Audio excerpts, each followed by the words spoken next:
Oh, what's wrong, Ryan? Are you upset the Lazlow show's a rerun tonight? Yeah. Well, tough. No wonder your mom's a drunk. That's right, honey. It's the Lazlow Show rerun. Kick ass. Who is he? Lazlow. Comedian Bill Burr has arrived. Hello.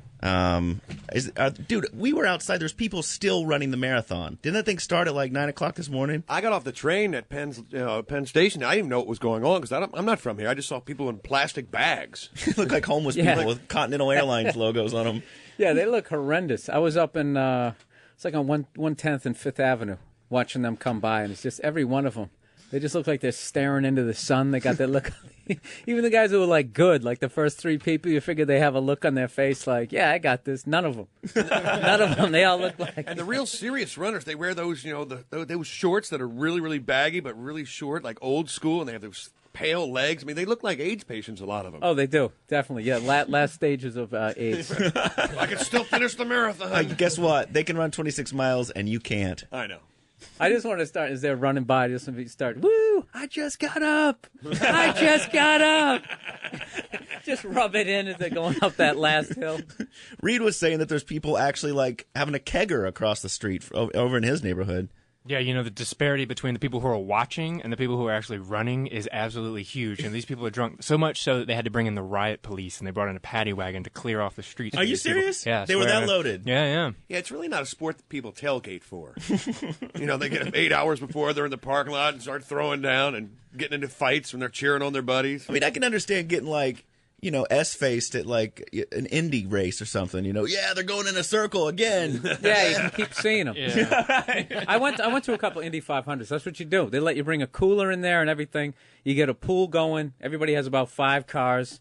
And then you just hope you wanted to see an accident, but what you don't realize is they hit the wall at 200 miles an hour and they just continue, 180, 150, 160. So you just see and the stuff just goes flying down. So you never really get to see it. It's not as good as TV. No. That's my problem when I go to major sporting events now. Like, when I was at the Super Bowl, I'm like, oh, this is amazing.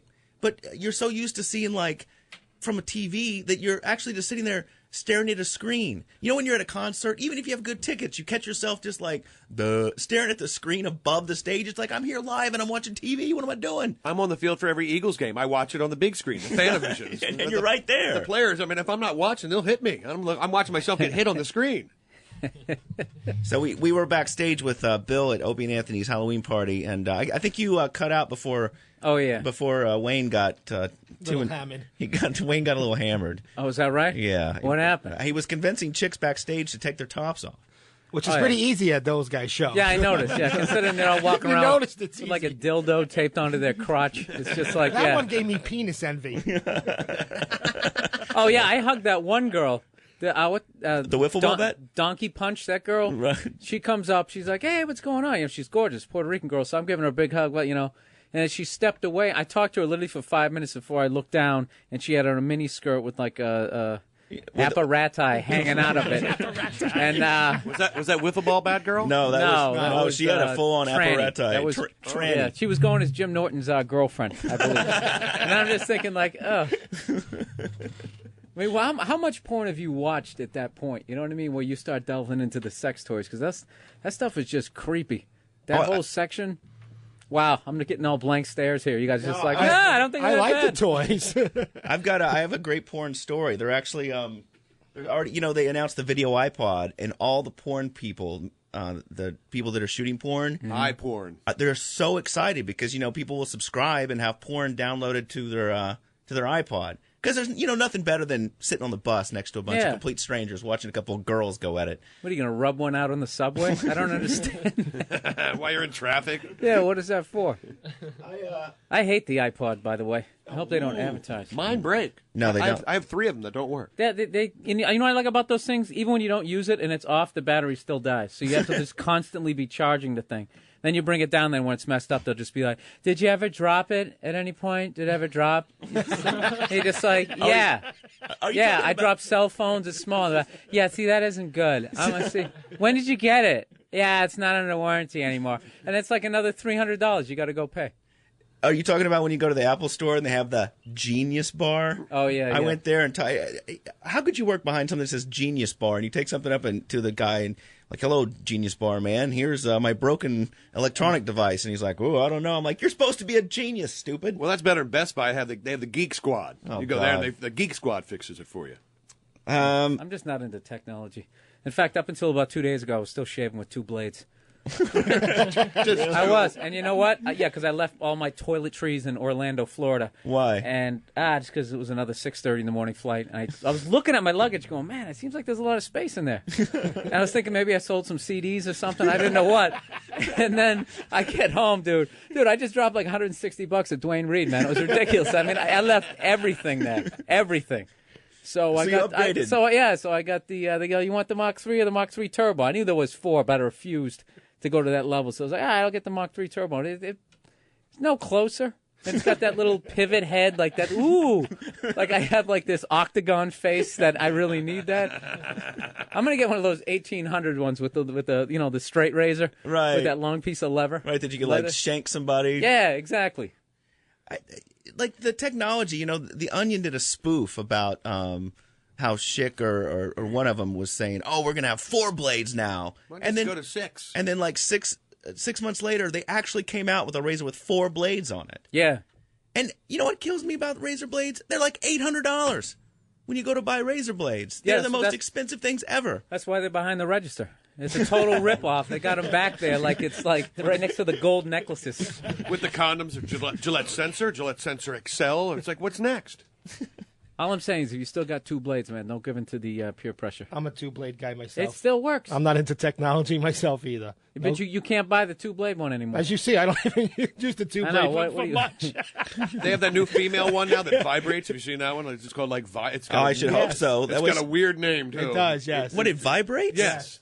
It's Vibra something, but it just sounds. Why do you need to inappropriate? Because they're too scared to go into a porn store. 90% of the stuff that they sell women vibrates, if you've noticed. And somehow they figure out how to... Yeah, I don't need something sharp vibrating if I was a woman down there. I just bought a shower head. I bought a brand new and I bought like the Psycho one that you feel like you're in the rainforest. It's like, it's like a flying saucer over your head. My girl was all mad because I didn't get the removable one, and then she goes on to explain the pulsating thing. I'm like, you do that? The like, pulsating shower head that it comes off. And I'm like, do it. So she starts doing it. I'm like, you do that? I just like, well, not in this apartment, sweetheart. All right? I'm the only one. The bathroom is for cleaning only. Yeah, that vibrates stuff. So back to this iPorn thing. This one place already loaded some online, and people have downloaded 500,000 downloads and they say that they're going to start shooting porn specifically for the iPod. So they're 3 to 5 minute clips. So the story's got to be really fast. That's I guess about what you need is 3 to 5 minutes. Well, because some of those have like the pizza man, come inside, and they have like 4 or 5 minutes of dialogue, and then they get it on. The screens are too small, I think, for porn. You can't get a good look at the boobs at that point. Yeah. Who wants small boobs? I want a big boob. So what you do is you just wait for this first wave. What you just complained about, all the freaks out there are going to complain about. Then they'll fix it. The next wave. I'll get the plasma big screen iPorn. That'll be great when you're on a plane. There's a I feel Christian family behind you. Awkward now looking at my Playboy. I mean, sometimes even Maxim. But now with my iPorn? I love reading Playboy on the train or on the airplane. Just, To make people feel awkward? Well, You're 18. You're allowed to. Right. It's like Dr. Phil this week was talking about breastfeeding. Is that a good segue? Yeah. Anyone? No? Oprah had the, what did she have on there? Why do men go to strip clubs? So 4 idiots actually show up to get berated by all these women. It's stupid. Why do you show up? Because they're naked and they're in better shape than you. Right. That's why. And that's the reason why. Stop making me lie. Dude, the production values on those shows, it's unbelievable. And that anybody would let like a camera crew follow them around and show all these awful things about their family. Then they go sit in front of that and all these women, boo. Oh, yeah. Boo. What do you want from me? I think they just want to be on TV.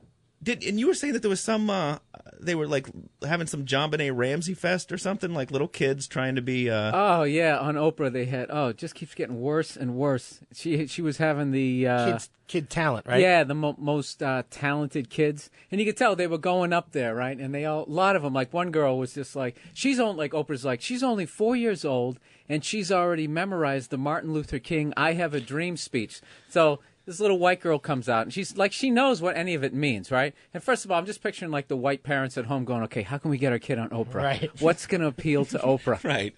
Who has that little 4-year-old white girl in the middle of the suburb? That's the first thing she memorizes? The Martin Luther King "I Have a Dream" speech. It was really pandering, and I don't know. Kind of hoping she was going to fall and break her neck.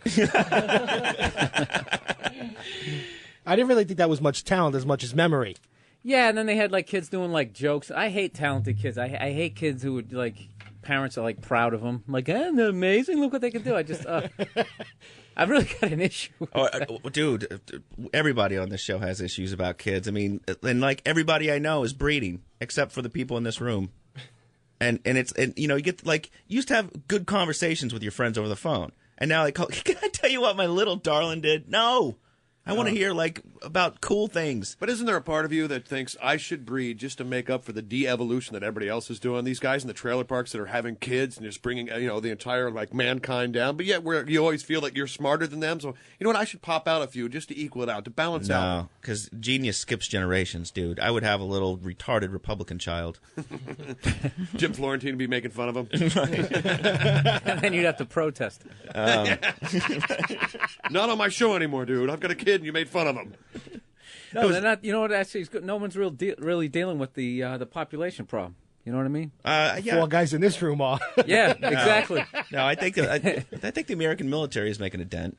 I think they're doing but tsunamis. As many people as you can blow up. I mean, people are just humping Banging. everywhere. I mean, look at all the people in the city. That's a result of somebody banging somebody. You ever think of that when you're just looking at all of it? 1, 2, 3, 4, 5 people in here. A lot of sex in this room. 5 bangs. And I don't like thinking about my parents banging. For that all right. matter. Sorry about that. Yeah, thanks for They should make a law that everybody can only have 2 kids, right? Then it would kind of, 2 people, they have 2 kids, and it can level off. Then the amount of them who are gay in some sort of horrendous accidents, it would gradually start tapering off. Maybe it wouldn't be 80 degrees out in the middle of November.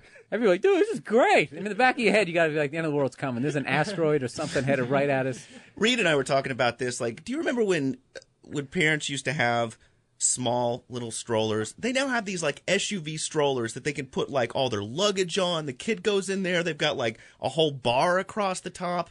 And Reed was saying like a building collapsed on one of these things, and it still stood. Yeah, did you guys hear this? That this building on the Upper West Side just basically fell on a nanny and her child, and the which nanny, is comedy, is right, or tragedy, and this whole building just collapsed, and the nanny got really messed up. She got broken bones and stuff, and the baby in the stroller, fine. Completely fine. And they come barreling down the aisles with this thing like, I made a baby. Like, great, you and 80 billion other people. And they have the Transformer ones now, too. My friend has one. It's a stroller. Then when they get home, it converts into, like, the crib. Into a wet bar. I like how the rich people, they don't even deal with their kids. I had a couple people in the penthouse of my building. They're like ridiculous. I've seen at least 52 different people with this same baby. Never seen the parents. Isn't that great? Once you get money, you don't even have to raise your children. Oh, yeah. Reed wrote an article about like what rich people pay for. You were saying that like one guy has a private jet for his dog or something. Yeah, man. These two rich people got divorced, and so they hired somebody to maintain custody of their little dog. So the little dog would have to. I mean, the person that they hired would have to ferry this little dog back and forth between the divorced husband and wife, and they got a private plane for the dog. So it was like $40,000 a trip. They would fly the dog to the husband, and they'd fly the dog back to the wife. Burning through the ozone layer, jet fuel. Meanwhile, the dog's taking a dump by the captain. Oh, I would love to listen to that little black box tape between them. Like, you believe this crap? This little stupid thing. The last thing you hear is a dog barking. No, that's probably extra cash for him. Like, probably hope they get a goldfish or something. Breaks up with his next girlfriend. Guy'll have his own jet by the end of it. Did you hear about the Andy Rooney thing this week? When Yes. I guess man. Andy, did you hear about this? Andy Rooney was on, I guess he was on Imus, and he made a statement about the term African American, And there's some people that are very pro about what he said, and some people that are a little bit upset. Smart. I object every time I hear the words African American. You know, I don't know why we have gotten caught with that. Yeah, I don't either. I love Andy Rooney's voice. I love the awkward silence after he said it. Everyone can just sense he's going to get fired, and it's just like, I want no part of that. You got the feeling that, not to sound like Andy Rooney, but eventually... You ever wonder why sometimes... African-American, they're not going to like that one eventually either. Like 10 more years from now, we're just going to have to say something else. It's always, that in itself is evolving into something. I think in about 10 years, they won't like African-American either. I think it's leveled off.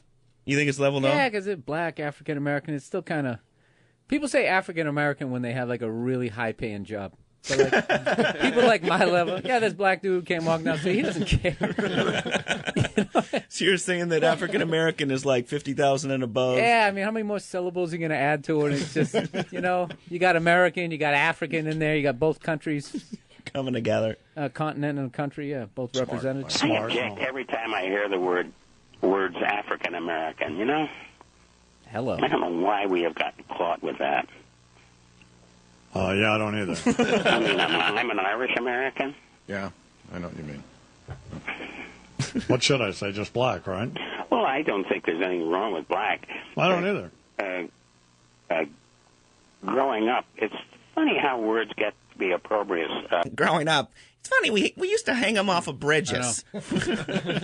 Yeah, something about lynching. Just make some words a little more touchier than others. You know how he screwed up? He goes, I don't know how, and then he used we, how we got caught. Those are all buzzwords that just, you're going to be having like a press conference, just standing behind a podium, All you had to throw in is you people in the middle of that sentence. And he that was like the trifecta for a white dude losing his job. Right. You people. And now he got caught with that African American.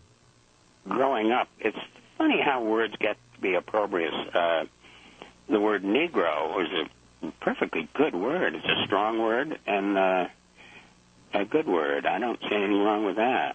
I don't. Mostly, it's not necessary to identify anyone by skin color. Which, I mean, the last part of that's quite a valid, why are we identifying people Yeah, in by... a perfect world. Exactly. People always try to act like, it doesn't matter if you're black, white, yellow, green. They always go on that corny speech. But what happens when you're telling a story? Yeah, dude, we were at this bar and this black dude came in, and people always clarify it. But when it's a white dude, you don't say, "Hey, there was a white dude at the bar last night." No. And yeah, then but you can tell like the word Negro was like white people grudgingly. All right, we won't call you the N word. Let's come up with something as close to that as humanly possible. We'll change a vowel here. We'll throw an O at the end of it, and then all of a sudden, you know what I mean? I can see why they didn't want that one. I mean, exactly. Colored was brutal. Oh, dude, my grandmother, all the time I used to tell her, I'm like, we don't use the word colored anymore. Can you please just stop saying that word? Yeah, it's okay to keep going 23 skidoo, but there's some of the things you got to update. 23 skidoo. I don't know. You know how that started? I learned this on a double-deck bus tour with my grandmother when she came here. We were riding on it, and I guess on 23rd Street. I want to throw eggs every time I see those. They have in New York. They have the double-decker buses, and people are on top, and they're like in the open air there, and they're like peering out. And they've got that "Ooh, I'm in New York" look. I just want to throw eggs at them. Yeah, give them the New York experience. My parents came up from D.C. to Philly yesterday, actually, and I saw one of those. We have them in Philly too. Open-ended bus. It goes by, and I see my mom look up with a big smile on her face. I was like, "Don't even think about it. We are not getting on that bus. No." Why not? And then two of them pull up next to each other, and then it's like a race. And the people on top of this bus are like, "Yeah, we're beating you now." You know what? I took the tour with my grandmother. It was a good time. Yeah? Swear to God, learned some stuff about New York. Never knew. You're like, oh, there's where the Seinfeld Yeah, there's where diner they is. shot the opening of The Odd Couple. I didn't know that. That's all right. Well, what's the 23 skidoo thing? Oh, back in the day, I guess girls walked down the street that always, for some reason, I don't know the way the buildings were situated, they get like gusts of wind and it would blow their dresses up and they'd pull them down and run down the street. So And scream what? 23 skidoo? No, I guess skidoo meant they were running on 23rd Street. I mean, I didn't come up with it. I just How old are you? 800? What? No, I went on the tour, man. I went on the double-decker tour. There's a pier off of 14th Street. They were trying to say that was actually they built it to accept the Titanic. And then, obviously the Titanic goes down. So now they can't use it. And I guess with the ships, that's like bad luck. So they're like, we can't use this ever again. So like 4 or 5 years later, they're like, we'll use it one more time. And they boarded the people under the Lusitania. I swear to God, that's what he was trying to tell me. So, and then he's like, and it's still there. And then you go to make a left. I've taken it twice. The first time I took it, depends on if your tour guy is good enough. The first time I got it, I don't know if it was this guy's first day. He was horrendous. Maybe it's because like kind of stop and go traffic. You'd be like, okay. And over there is a hardware store. And if you need thumbtacks or a hammer, that's where people get them. Okay.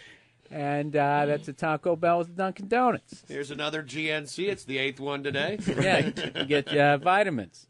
We've been talking about college campuses and stuff. I guess there's some protests going on because white kids are throwing straight thuggin' parties where...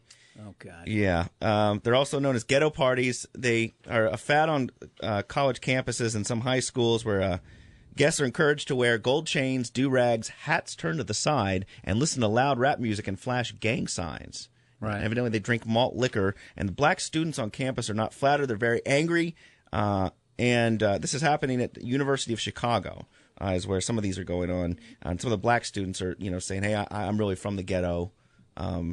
Yeah, but what black people have to realize is they're mainstream now. Right. Crossed over, and now it's going to become cheesy. On same way, heavy metal. No one liked it in the beginning, and then I swear to God, by the end of the 80s, all those hair bands, all those girls like, oh my God, Ozzy, I love him. And it was over. And by the end of the 80s, we all dressed like them, and we all had hair like them. Yeah. And how many of us were really living the way they were living? None of them. So it's just like, I don't know, it's like, if you're going to sell 8 million albums... It's going to become cheesy, and it's going to, in a way, just become part of the hacky mainstream. Maybe so take it. Instead of protesting these African Americans that are complaining, they should just throw cracker parties and get them right back at them. Yeah. Throw a party like if they're in the suburbs. And... Right. Listening to... Yeah, but white people, we don't care. Right. That's the problem. They've never been able to come up with a good racial slur. We just don't care. Yeah, that's true. Not in a way, because of the way the whole thing's set up. What? I say, like, if a black dude's racist, it's not going to get in the way of my life. It isn't. Unless I go to his neighborhood, then he's going to beat the crap out of me. White people being racist is going to affect his life. That's why it's so much different. And it's the Equality Hour with Bill Burr here on the Lazlow Show. No, I'm serious. That's why I always hate whenever you hear like white people going, well, you guys use the N-word. How come I can't use it? It's like, how do you not know? How do you not know why? Do you have half a brain and not? Can you just figure that out? They always have like the dumbest white dude ever. Right, and I love when you hear like, it's reverse racism. What? Yeah, no, it isn't. Or the other one where you go like, man, those dudes are coming in from Mexico and stealing our jobs. Yeah. What job? What job are you talking about? How bad did you do in high school? I was on the phone with Bill this week. We were talking about. I said, dude, what's I go, have you been watching TV? They're rioting in France. And he goes, what? And I said, yeah. I go, have you picked up a newspaper lately? Somehow I missed it. Yeah, there's evidently the African and Arab immigrant community in France has just been turning cars over and burning. Like 3,000 cars have been burned this week. 10 days. Yeah, I started reading about it afterwards. Some lady was trying to get off a bus and they lit her on fire. That's awesome. But in France, can they blame it on the coloreds?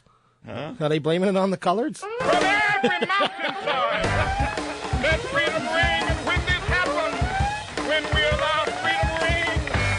That's the Martin Luther King alarm. That we... Well, you know that when Oprah didn't get let into that store. Did you hear that? Oh, I remember. We talked about that. Yeah, their first statement was we didn't let her in because we were having problems with Northern Africans.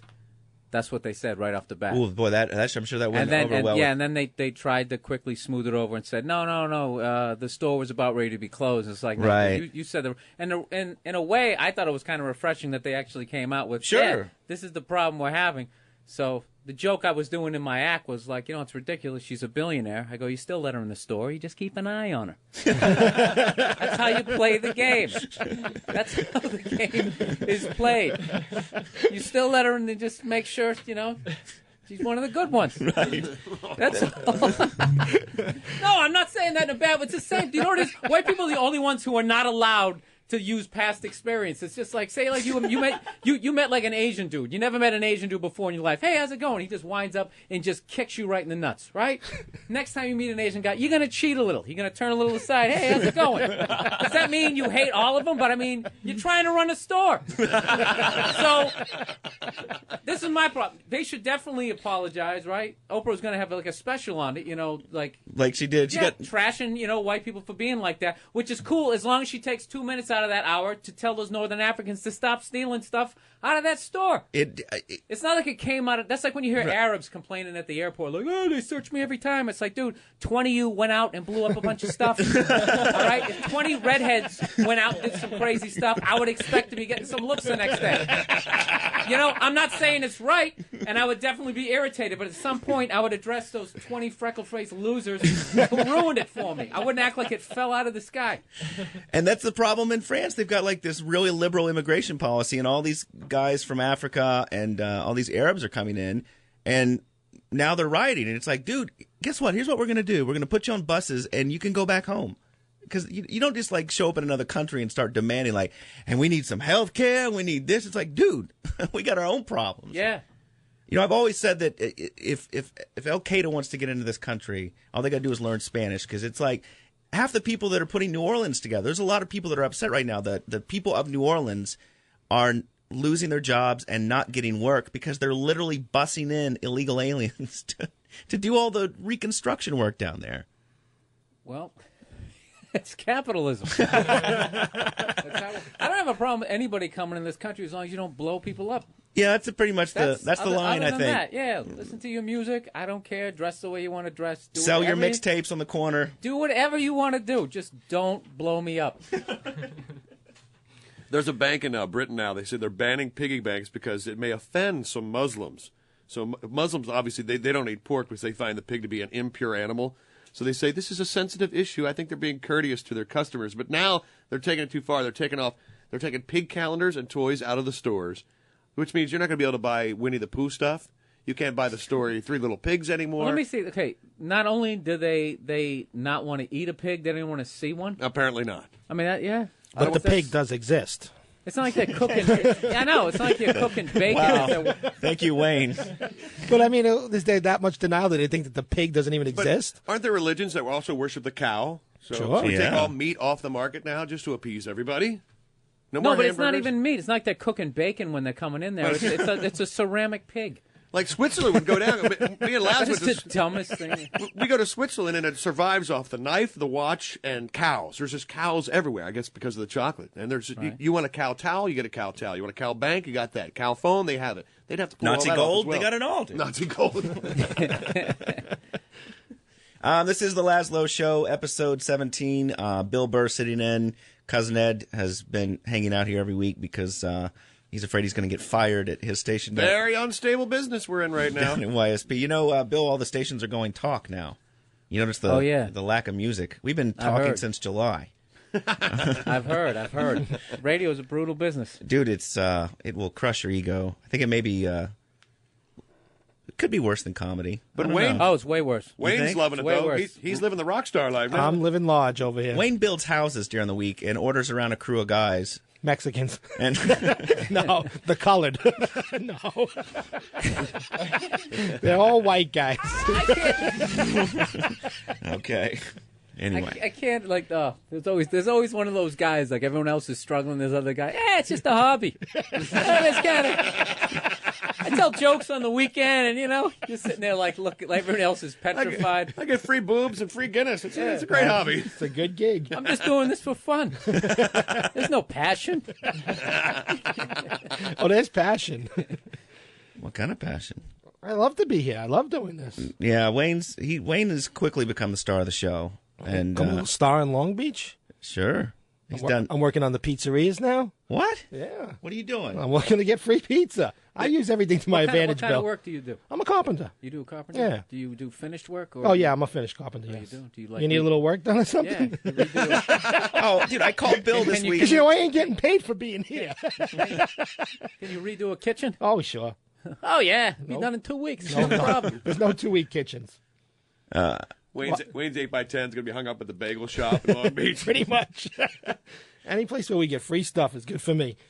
Dude, I was trolling the internet at like 2 in the morning, and after I finished on YoungAsianBoys.com, I went to I found this clip that's like going all over of Elvis drunk.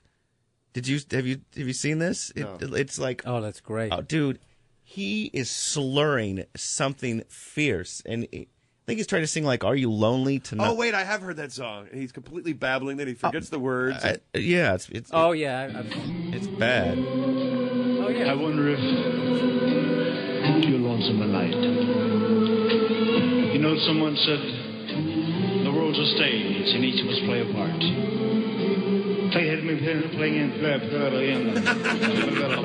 Plus tax.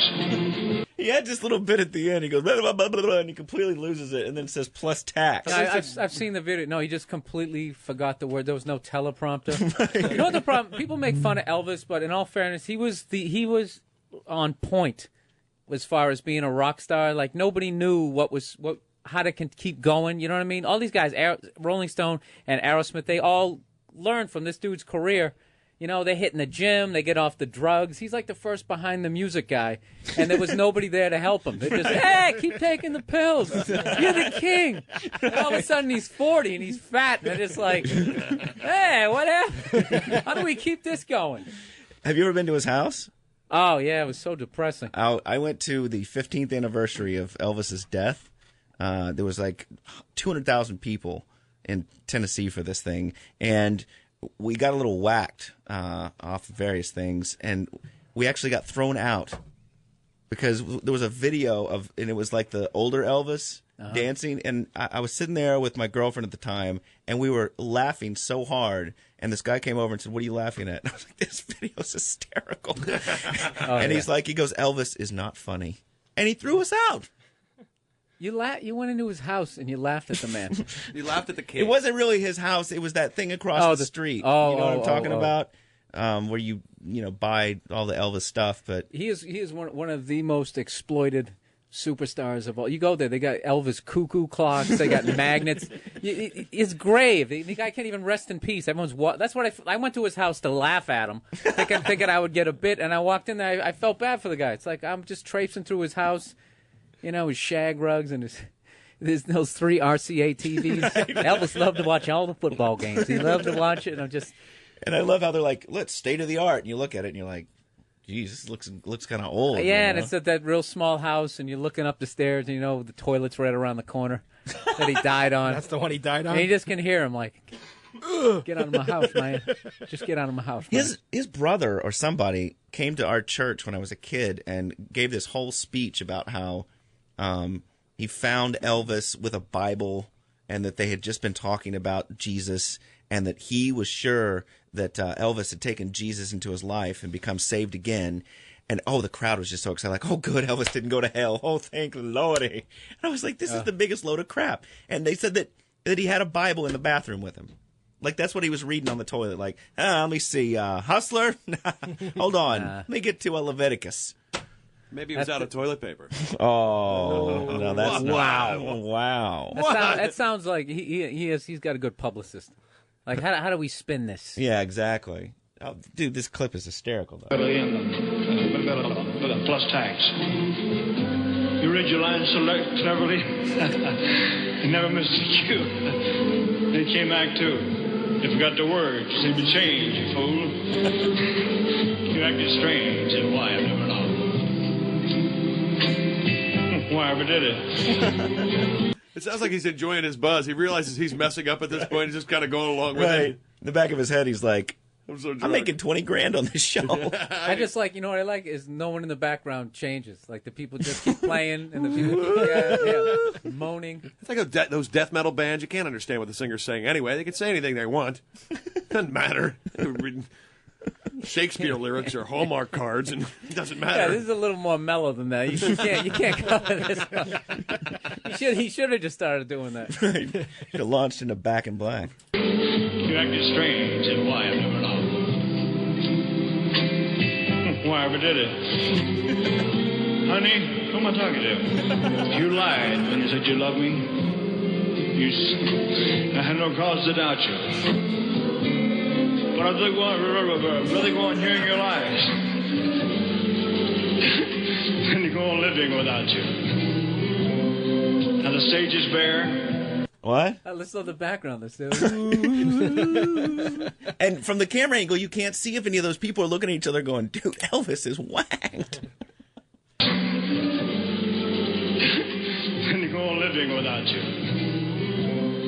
Now the stage is bare, and I'm standing there without any hair. No. And you won't come back to me. What the heck with it? Is your heart He shouldn't have bothered even singing or even talking, because obviously he's okay if he's singing, but he was like, he tries to do that little interlude and like Ozzy. He can't talk, but he can sing. Right. How do they do that? Their accent just disappears. The stutter goes away. Yeah. I've seen that clip. He doesn't look like overly. I'm sure he has some pills in him, but he just completely spaced on that whole monologue, and he's just standing out there, just hanging there. I can't watch people bomb. It makes me so uncomfortable just listening to that whole thing. Oh my God, just eating it. And that was the night. You're right. There were teleprompters were invented.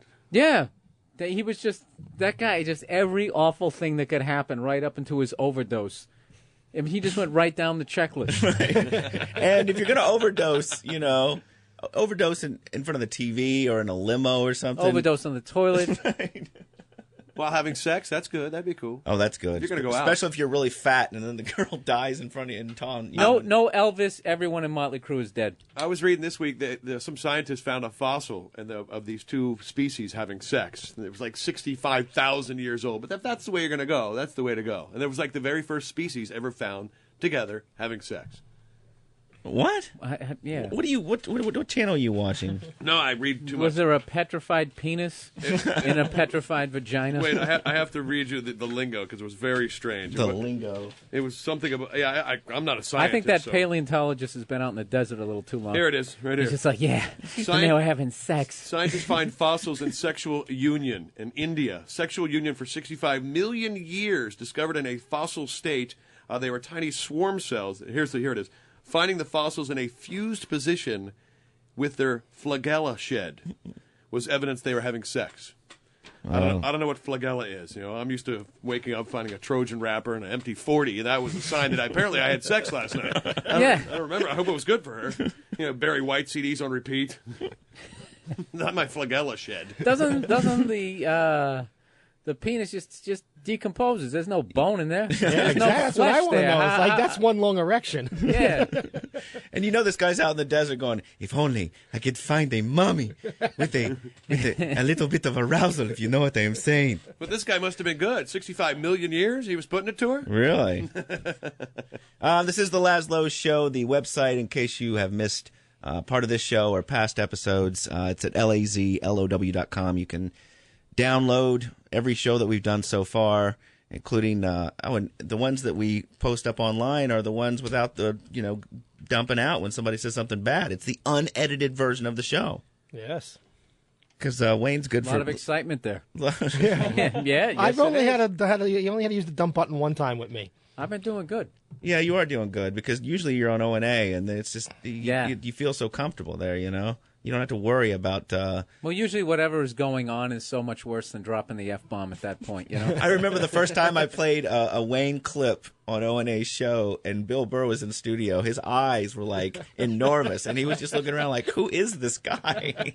Oh, riveting. Who are these? Riveting stories. Yeah, I had actually gotten a copy of that show, and in the background, I forget what you were yelling, but it was all about me still laughing, while I'm telling the punchline. It was the baby arm story. Yes, it was the baby arm story. About how you had the fetish for the girl that had the underdeveloped arm. Still do. You don't lose a fetish. It's not like you go on to a new one. They stick around. We need baby arm sightings. When people sight, baby arms out in public. There's got to be one listener that has a baby arm. Send him into Wayne. He sits at home in front of his computer. He doesn't have a computer. No computer. You don't have a computer? No, I'm not into technology. I don't even answer the phone. Like a computer that's... I still rely on the U.S. Post Office. A computer is not like that high tech. Right. It is high tech. You have a cell phone? Yes. Okay. That's when you're really rejecting technology. I get it to the company I work for. I wouldn't buy one. I don't pay a bill to have one. You got to understand. why Wayne doesn't answer the phone. It also has to do with his mass consumption of a certain substance that makes him want to put a towel, in front of the front door. It's like shooting a spitball at a freight train, dude. I don't think It's not me. I'm comfortable with dude, the hallway. You pull up smelling like outside pig your soup. house, you can smell it outside. Nothing wrong with that. Putting a But towel my under old the- lady has a real problem with the neighbors. And I used to actually have Hasidic Jews that live next door to me. It's like, it doesn't bother me, sweetie. I don't care if the whole building knows it's coming from here. And what does the Hasidic Jews have anything to do Well, with they have a little, they're known not to bathe. So when they go up and down the hallway, look at The smell balances out. the smell kind of balances out.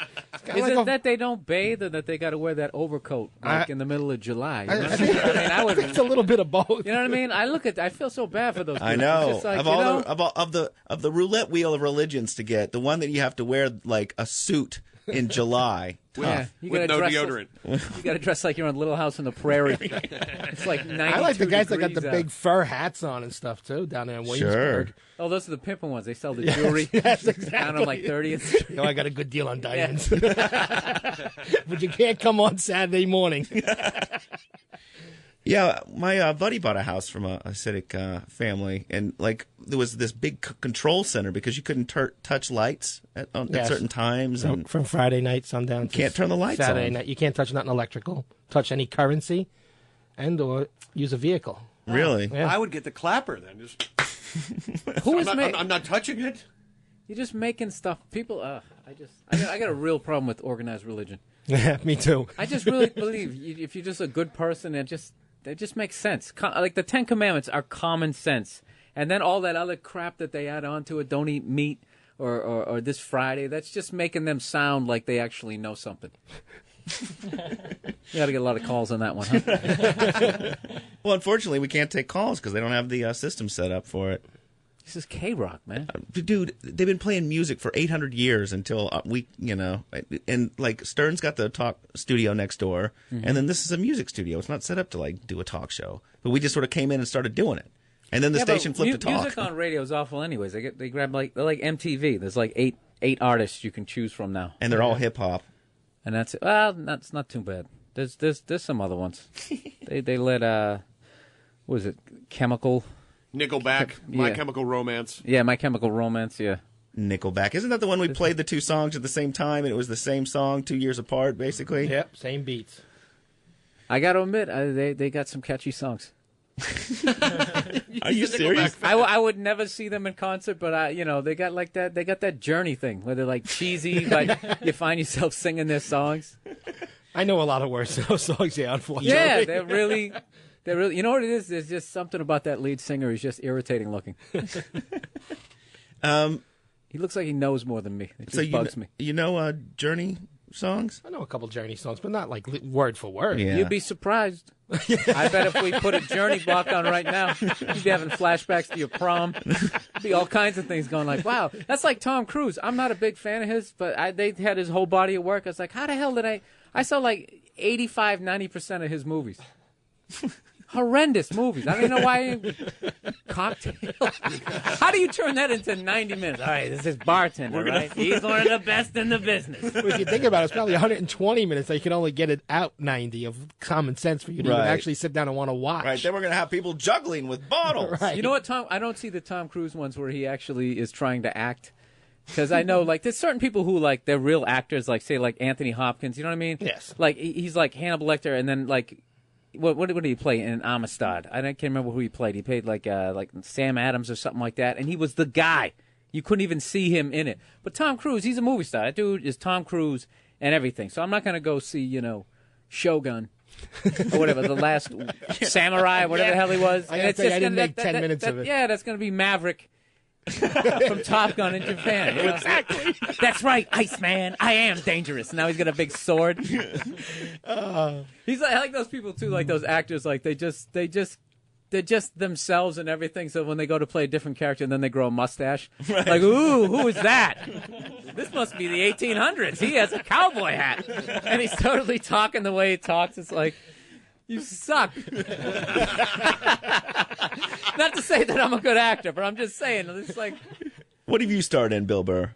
Oh, nothing. Oh, I'm horrendous. I'm a comedian, man. That's the only thing I've ever been good at. And there's a lot of people don't even think that. Join us for the next edition of the Lazlow Show. That show sucks my ass. That's only in the morning. Pickle pork. Supposed to be up cooking breakfast or something. And I want my God and I want my family. She was here for the adult-sided stuff. Oh, let me tell you something. That kid could he could provide shade for 4 people on the beach. What a hammer on that kid. He acted as one of those gates that come down and you got to pay the toll, the easy pass. They just put him right there instead of the gate. My God, he can open up car doors, locks. He even got this one guy out of a freezer one time. Tell Fred. Rock over London, rock on Chicago, West the Union. It's the fastest way to send money.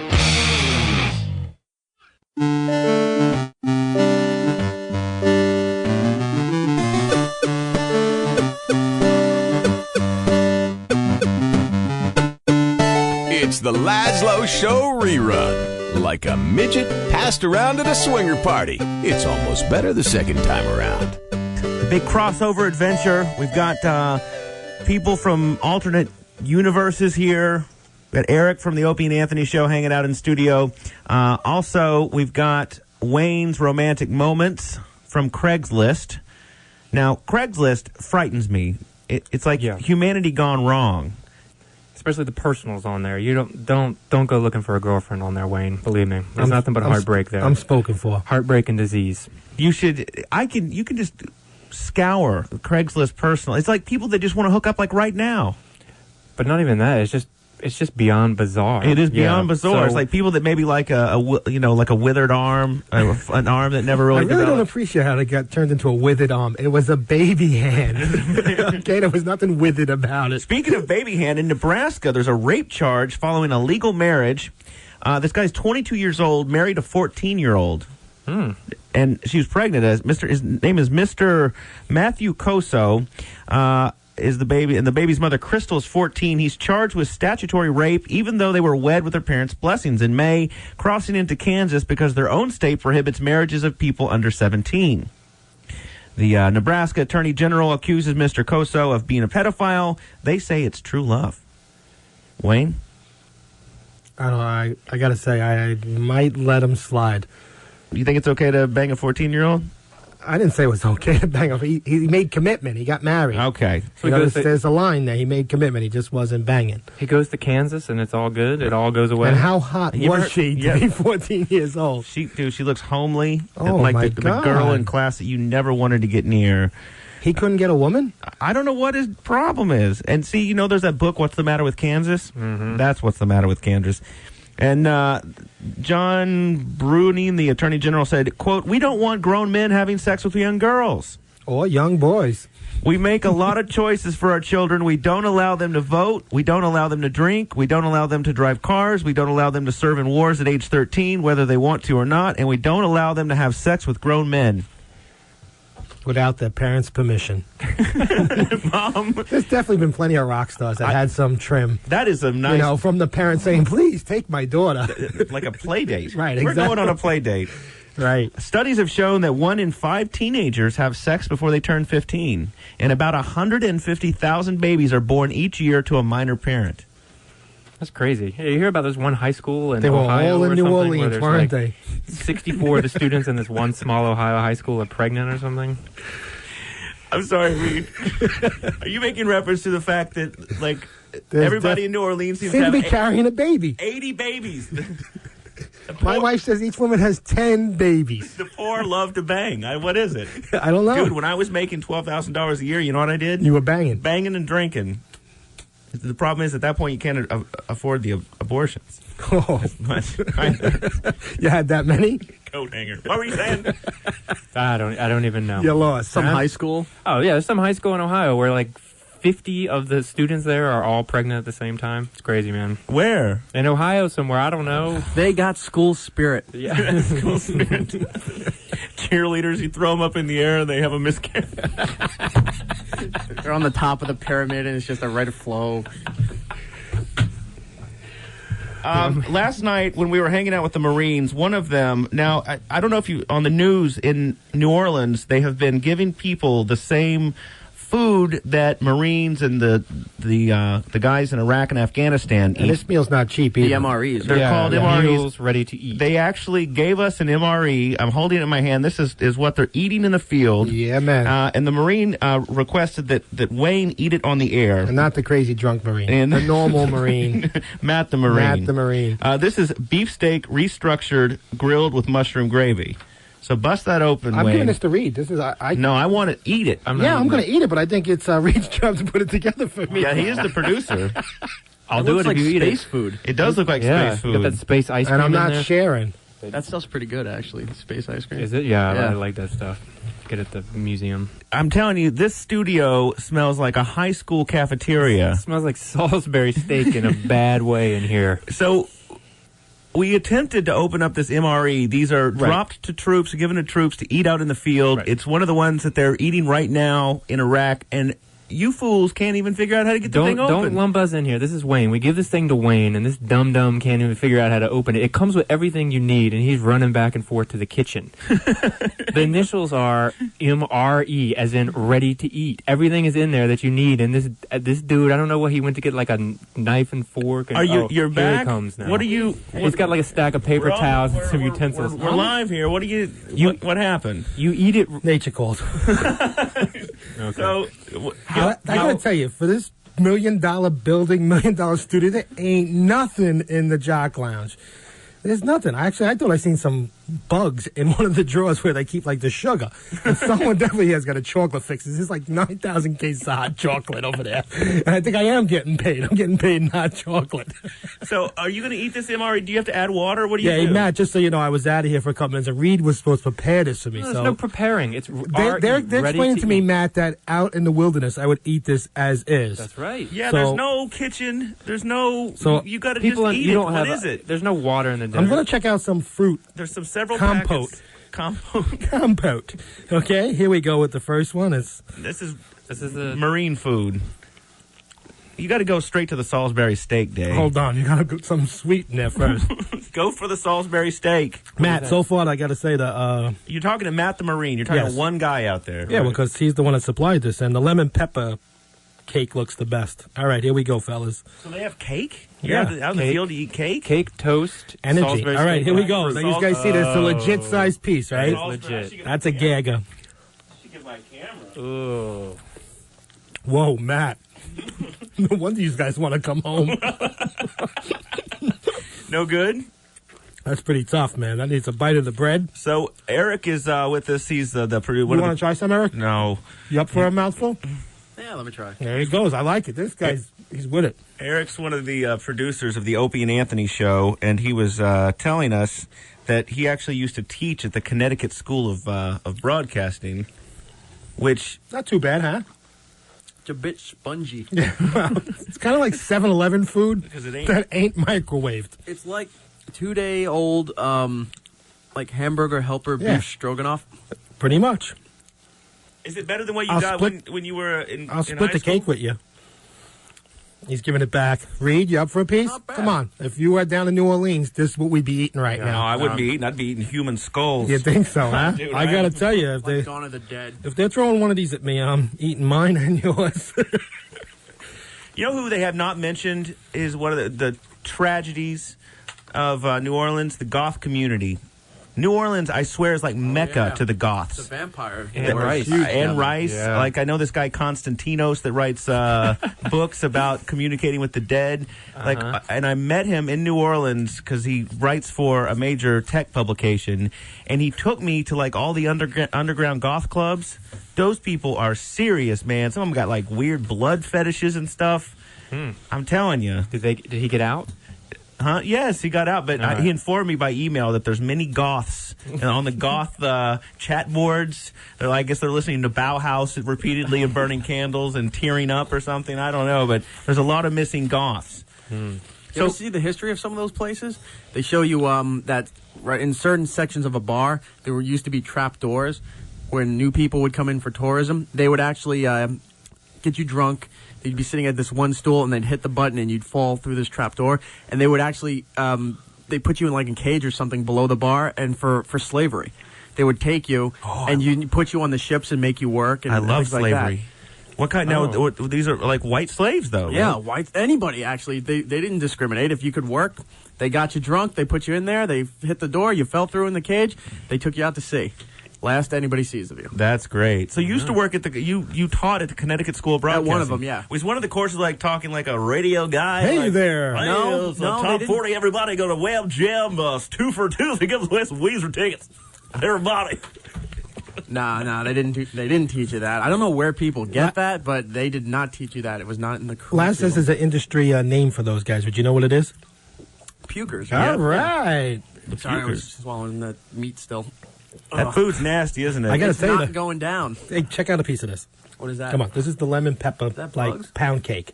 This is Oh, this is pretty the good. poppy seed lemon. Poppy seed. What did I say? Pepper cake. Yeah, same thing. Wow, that's not bad. That's see, it makes the meat bearable. You were saying that your friend purposely goes out and buys just this. Well, right? I don't know. I think Matt, for some reason, had one in the house. Maybe in case a flood or something, a hurricane comes through, he's prepared. I think we should send Wayne to the Delaware School of Broadcasting. In 1896, Guglielmo Marconi was experimenting with electrical wires and transmitters when he accidentally invented the radio. Hello, is this thing working? It's a block party weekend brought to you by Dr. Persimmon's stupendously amazing whooping cough tonic. Have you always dreamed of a career in radio? Is your past free of major felony convictions, or could you at least be able to produce forged papers to that effect? Now you can learn the skills you need to get in on this exciting industry at the Delaware School of Broadcasting. The state with no personality or soul will teach you how to lose yours and make a career in radio. Our professors are top-notch, with many having attained the honorable radio title of sidekick. You'll choose from great classes like picking a one-word nickname, getting an edgy sound through focus groups, and 1,100 hours of Pearl Jam. And for those interested in a career at a hip-hop station, we offer classes on how to cap a fool with your 9, yo. Call the Delaware School of Broadcasting today. The Lazlow Show. We're recording intros at the Noodle House that we hang out at before the show, because what we're doing is we're taking tonight off, but playing some of the most memorable segments of the Lazlow Show. In fact, this next bit, Wayne kind of got into trouble because recently we had Reed's sister on and a female comedian, and we said those were the first chicks, and then Wayne got into trouble. Yeah, it's like I no sooner walked in the door and my wife kind of said, what's up with you guys? You don't remember Big Les? She was one of the best guests you ever had on. It seems like it was just yesterday. No, you can't throw it into. We got to do. I like it. It's like I was singing. I wasn't there, so it's going to seem like today for me. But does anybody else, does it feel a little early for the best of? Because you know how like Ashley Simpson puts out like an album and a half, and already she's got like her third album is like greatest hits. You know what I'm saying? She just kind of repackages the first album. It's like, how do you have a greatest hits after how many shows have we done? Oh wait, food. What's this crap? Are we ever going to go someplace I'm not afraid to eat? Big Les came on the show. She's self-prescribed soul mama #1, and her and Wayne got along real well and touched each other. Yeah, she was a hot-looking mama. But I have to say, of all the guests that we've had, she was not afraid to lay it on the line. Like, we've had other guests that, like that guy who was on Saturday Night Live. It's like, dude, give us some dirt, tell us some funny stories. Wouldn't say a word. He wouldn't name names, but Big Les came on and called out basically everyone in the world of rap and everyone in the NBA. Like, they all wanted her to have their baby. And she was telling stories about Bobby Brown banging chicks and kicking them off the bus at truck stops. What is Les short for? Leslie. Oh, okay. Just not big lesbian. All right, Wayne, now you can throw us out. It seems like that was just yesterday. Reed, last week we almost played the new song by the Bloodhound Gang because I'm buddies with those guys since like 95. I've known them. And I was talking to Lupus, the bass player, and he said, I'm going to send you the song. We just finished it. It's called Foxtrot Uniform Charlie Kilo. And the whole song is like funny ways of describing different relations. I'm not going there. And I almost played it last week, and then my Spidey sense went off, and I didn't. And so then I called Mr. Music Director Guy here named Mike on Monday, and he said a memo went out to stations nationwide, Infinity stations, that said, do not play that song at all. Good thing. So it's a good thing. Yeah. Well, they did kick me down another tune. They had to find a new single. Did you post that on the website so people could download it? No, but actually, if you go to bloodhoundgang.com, they've got the song, and the video is hysterical. They took a car and modified it to look like a big banana, and they just are driving through the countryside and going through tunnels. Excellent. I love it. And then they've got like girls in bikinis with power tools, like big jackhammers, so the girls are vibrating around. Look at What every those video needs. crazy bracelets you got over there. Taking them off. I'm taking them off. Big Les. So I've never met Big Les in person. I have only talked to her on the phone. If you've listened to our show, shame on you, but if you've listened to this show, the Jaguar Skills Adventures that we've done, which are sort of short radio serials about a British ninja DJ and his girlfriend was Big Les. And how I got introduced to Big Les is I called my boy Jay Wright, who is in charge of like urban programming or something at Sirius Satellite, and I said, I need like a really groovy soul mama. And he goes, you got to call Big Les then. Soul Mama #1 in the house. He didn't even... He did not even flinch. So I call her up, and it was like I was back in the 70s talking to you on the phone. Okay, what's up, man? So now you actually worked at a radio station here in New York. I did. I used to work at Hot 97. Okay. And then bounced to L.A. and did, Power with my man Big Boy, and then moved over to Middays, and then hit up Steve Harvey and was doing his show for these last couple of years. So then you were on the Steve Harvey show. Here's what was weird, Reed. The Steve Harvey show was in L.A., on an urban station, and it was simulcast to Dallas, like 2 hours earlier. So, which I didn't even know they play urban music in Dallas at all. Oh, yeah. There's black folks in Dallas Are there? that love their hip-hop Well, I'm and from R&B. Oklahoma, and I tell you. Trust me, it's there, and it's crazy. Those hours were ugly. We had to be in the studio by like 3:30 in the morning because of the time difference from the West Coast.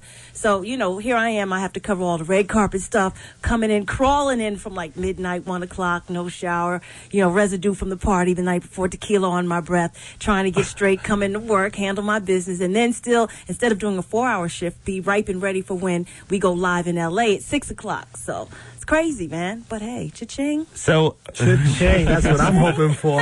Amen. Wayne here. You share something big. Hey, Wayne. I'm Big Wayne. Hey, Big Wayne. All right. Wayne is sort of my sidekick. He's been on 3 shows. And I've already had to hit the delay dump button a couple of times. Once. Yeah. Once.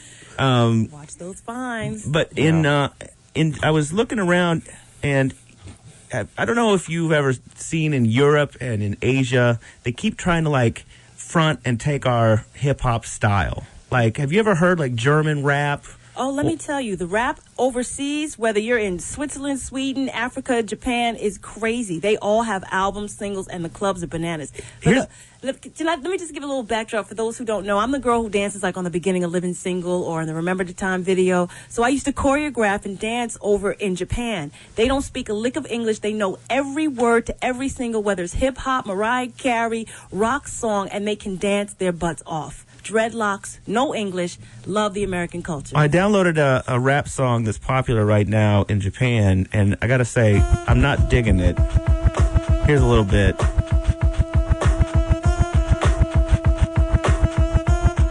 屌你老味啊！唔出翻首新歌，你班撚樣當我哋524係塊病閪。今次睇你班仆街點死。I know. That's a Pharrell produced track, so hopefully he's getting a check for that. That was the best thing I've ever heard. That is terrible, dude. No, I loved it. I want to know what he's saying. You got a translation? He's saying he's going to cap a fool. He's saying he's going to cap a fool, and then he's going to go buy a mobile phone that he can watch TV on.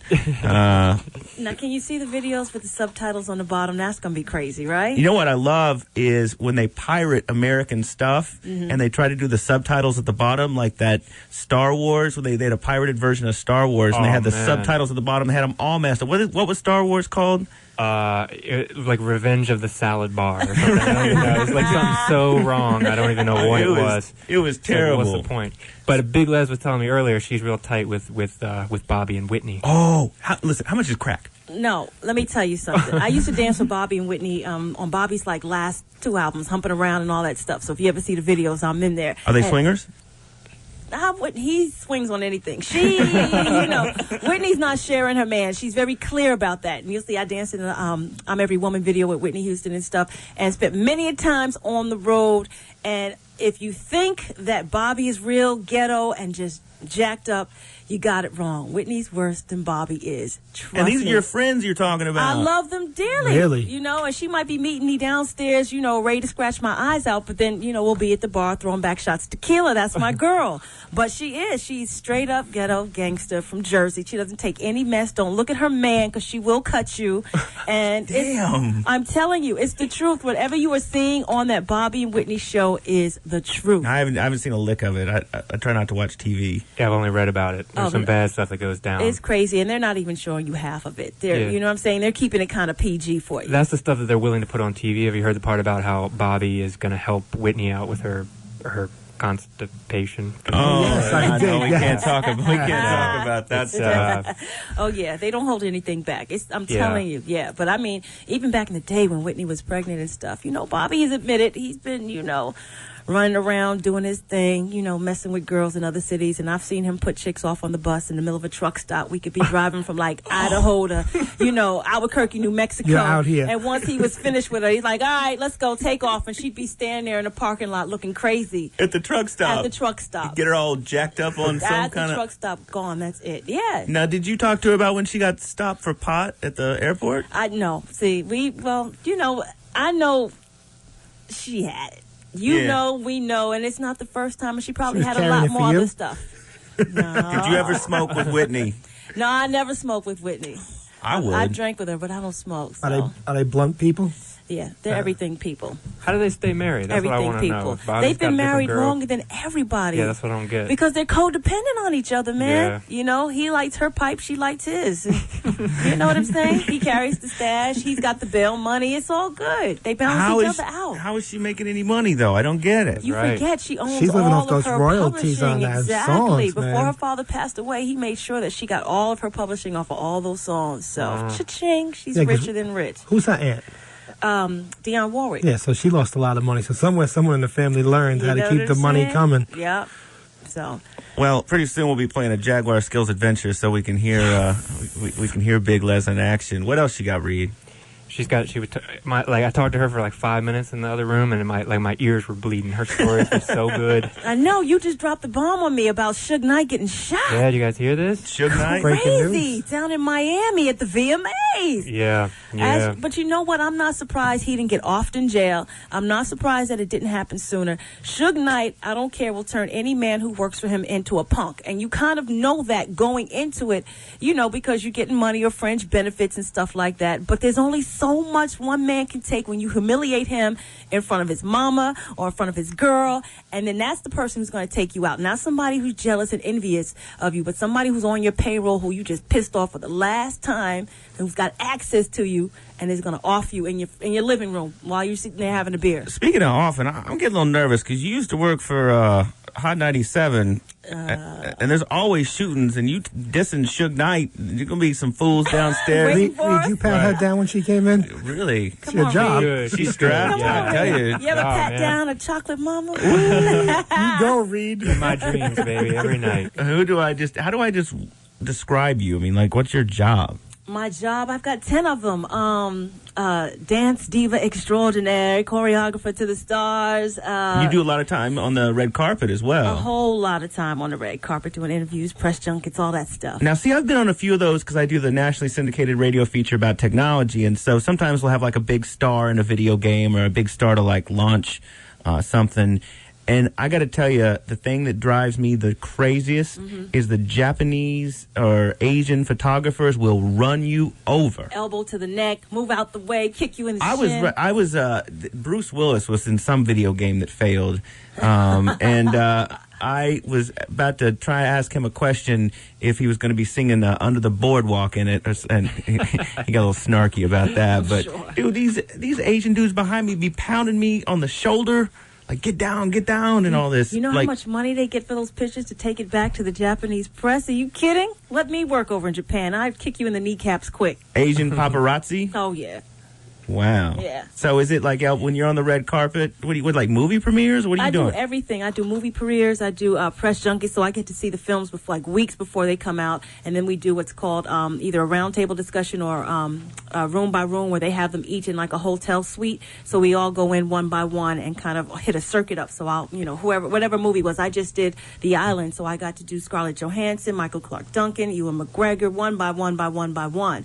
So that's the kind of one-on-one interviews and everything I get to get in everybody's business. And you were you were like on the big hip-hop morning show in L.A., and it just exploded. It was huge. I mean, I've been blessed. I've been on 2 of them because Big Boy really still is like the #1 morning show in L.A. And the only reason why I left is because they offered me middays at the Beat, where I switched over, and they gave me my own show, a bigger check, added a 0, and I was like, "See, I love you, Big Boy, but I gotta go." See, Laz? Now this dump doesn't even have headphones. Are you telling me that hip-hop stations have got like nice studios? Come on, man. Well, I can't say that our stuff doesn't go off the air, but they're writing checks. Believe it. When did you ever think that you were going to see not one heavy metal video on MTV? Like, I know Ricky Rackman, remember, what was the Headbangers Ball? Gone. Yep. It's nothing but Yep. hip-hop, and Yep. nobody would have ever thunk it. It is ruling the world, and it has for like the last decade and a half.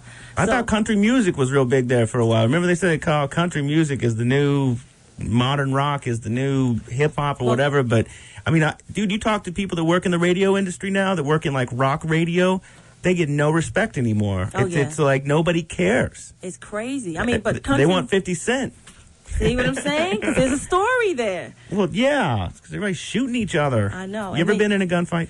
I've been to like clubs where there's been shootouts before, but especially like New York style is different because people are like in New York are not phased. So you step over a body, tell a DJ to turn the music back on, and you keep partying. Like that's just how you get down. LA, everybody's like, oh my God, my makeup. You know what I mean? But then there's drive-bys and everybody just like hits the ground and stuff. You know, like they're real territorial over LA. You can't wear certain colors. You can't be in this territory. Like it's crazy. And it's like you're a 40-year-old man with a, purple bandana on your head. I don't understand. But they grow up that way, like it's in their family, and you're just like, okay, so I can't wear purple ever again? Come on.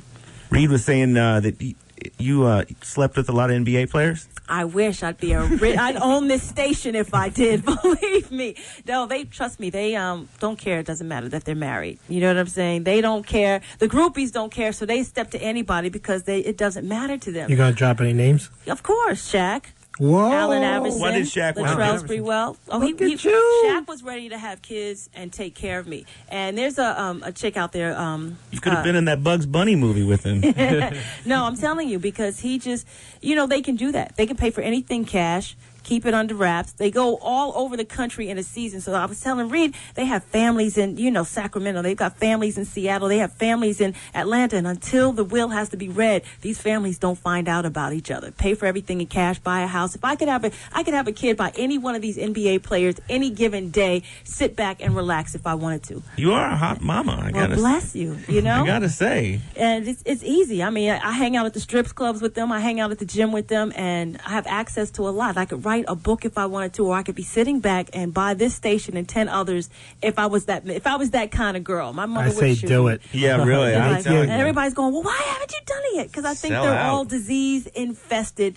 You know what I'm saying? I know like 20 girls in the room that they all slept with, who slept with Ja Rule, who slept with Jay-Z, who slept with DMX, and they all have the cooties. And it's like, no, thank you. I'm not trying to die. She's really dropping the bomb. But it's the truth, man. You see them all, Tell me what kind of cooties Jay-Z got. Did he the one that was doing awful things to some underage girl? Who was that? R. Kelly. R. Kelly. Okay. You didn't see the video? He's so No, white. I don't go to the movies. So white. I was not up to date on those current events like that. So what do these guys say to you when they come on to you? Is it pretty subtle? They say, yo, I'm an NBA basketball Right. player. What's up? Here's my hotel room. What's subtle? What are you doing? Let's go back to the room. Wow. Hang out. Well, I got to go to Toronto next week for a game. You want to come? I Well, hear you. me saying yes is not like I'm getting a separate room and, I'm Right. coming, I'm giving up something. My feet will be in the air when I get off the plane. You know what I mean? Lazlow tries that with girls. He tells them he's on K-Rock. Nothing. Correct. Don't even work with my girls. It's like, whatever, stupid. Reed's girlfriend, Yoko Ono, don't even listen to me. She don't even listen. Don't even listen to She's the asleep right now. station Yeah. no more. Yeah. Listen, you've worked at a lot of stations. Yeah. How would you rate the callers.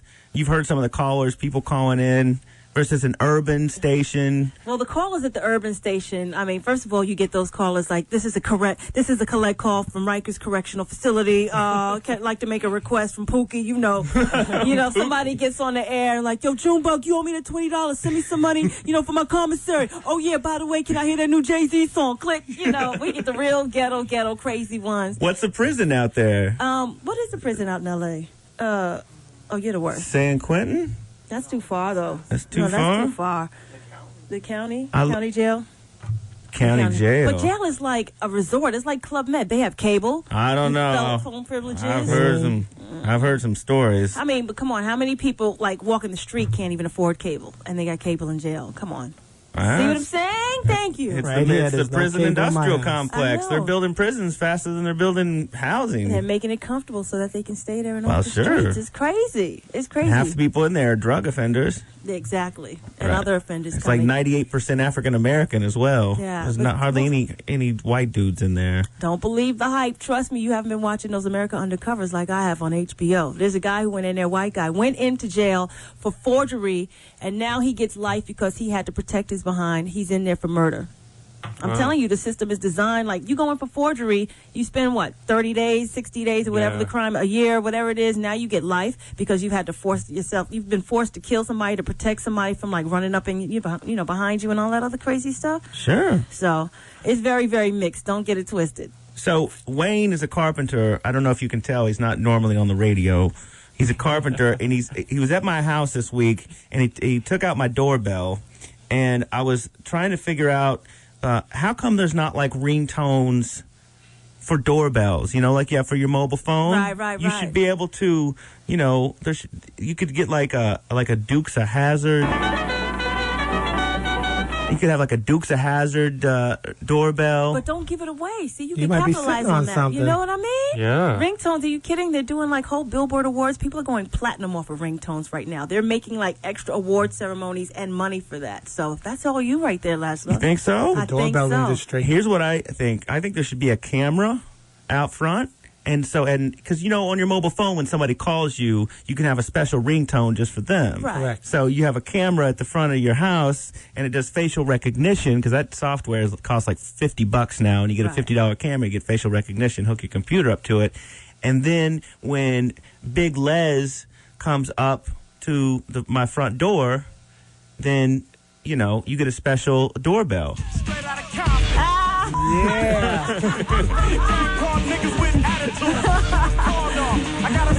You like that doorbell? I do, but I want Bitch Better Have My Money. That's the song you gotta have. I think this is the first time that NWA has ever been played on the station. Wow. Wayne, you're a carpenter. That makes you good with your hands. Yes, ladies. Wow. You know what they say? Let a carpenter put it in. All right now. Line up downstairs.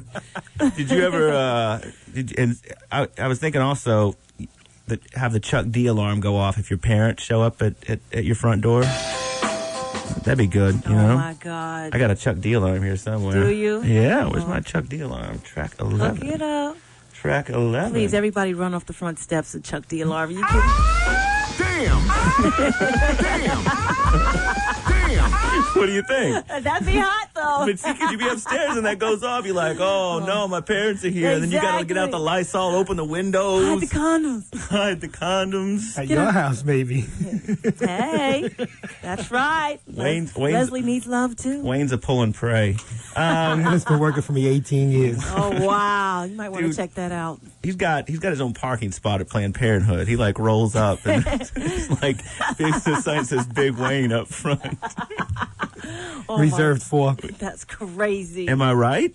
It works. You're looking guilty. It works. I am looking guilty, feeling guilty. So when you were doing this morning show with Steve Harvey, he finally said no more, and it was a political nightmare. I mean, besides the fact how is it a political nightmare? Because the radio station. Well, the radio station itself, there was a lot of problems with the union and the people who were getting paid. So a lot of contracts, not just on the morning show, throughout the whole station were audited. That means they had to give a whole lot of people retro pay. Everybody got a check because the contracts weren't right. And then Steve, of course, he's more more of an old school cat. You know him. He wants to hear his old R&B music instead of like, Jay-Z and Mobb Deep and all that other stuff. And he wants to hear the Commodores or whatever. And so they go arguing back and forth. He refused to play any music, and he wants to talk and tell jokes. He's in the joke telling Well, that sounds business. a little familiar. And what happened? He got canned? Well, no, he wanted out of his contract early. Why, we ain't got a contract. They wouldn't have fired him, really, if he had done something wrong. And he was he was at the line of doing something wrong, but they still couldn't. They would have had to, he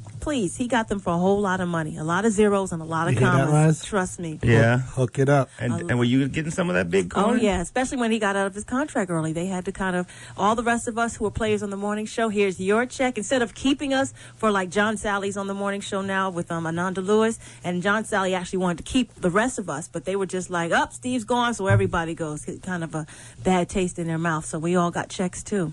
I didn't have as many zeros as he did, but I'm not mad. And since we got Big Les on the Lazlow show, we thought maybe we would mix a little Hot 97 with K-Rock. Kick it. Check, check, check.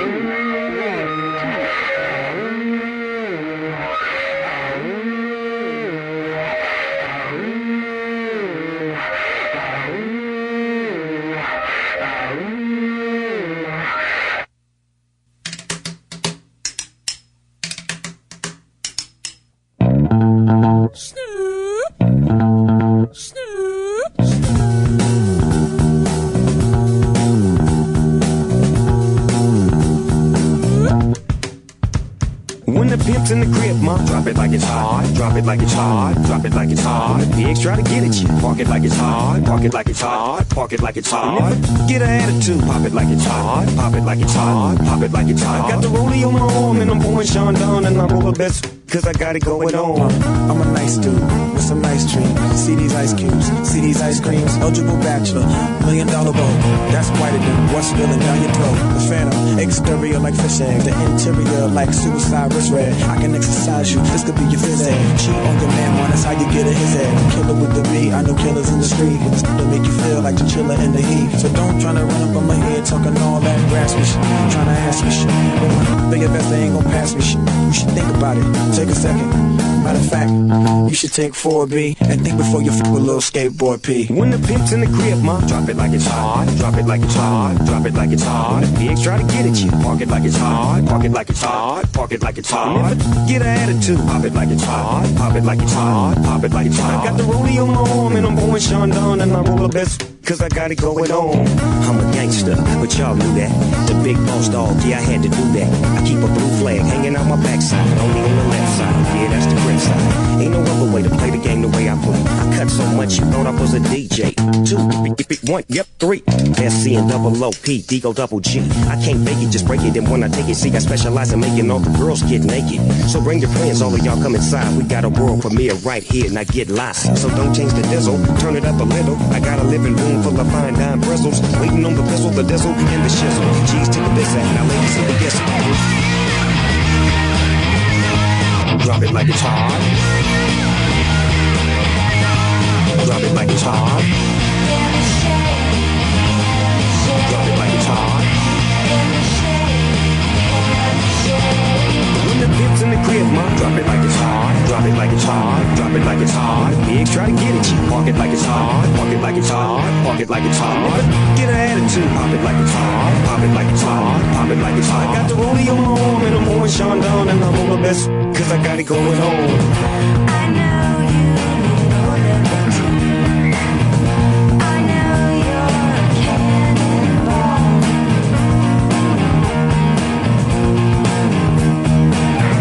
I'll be your whatever you want.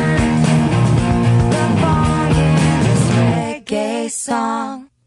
I'm a bad boy with a lot of hoes. Drive my own cars and wear my own clothes. I hang out tough. I'm a real boss. Big Snoop Dogg, yeah, he's so sharp. On the TV screen and in the magazines. If you play me close, you want a red beam. Oh, you got a gun, so you want to pop back? AK-47, now stop that. Cement shoes, now I'm on the move. Your family's crying, now you on the news. They can't find you, and now they miss you. Must I remind you, I'm only here to twist you. Pistol whip you, dip you, then flip you. Then dance to the smoke music we crib to. Subscribe, get your issue. Baby, come close, let me see how you get loose. Drop it like it's hot. drop it like it's hot.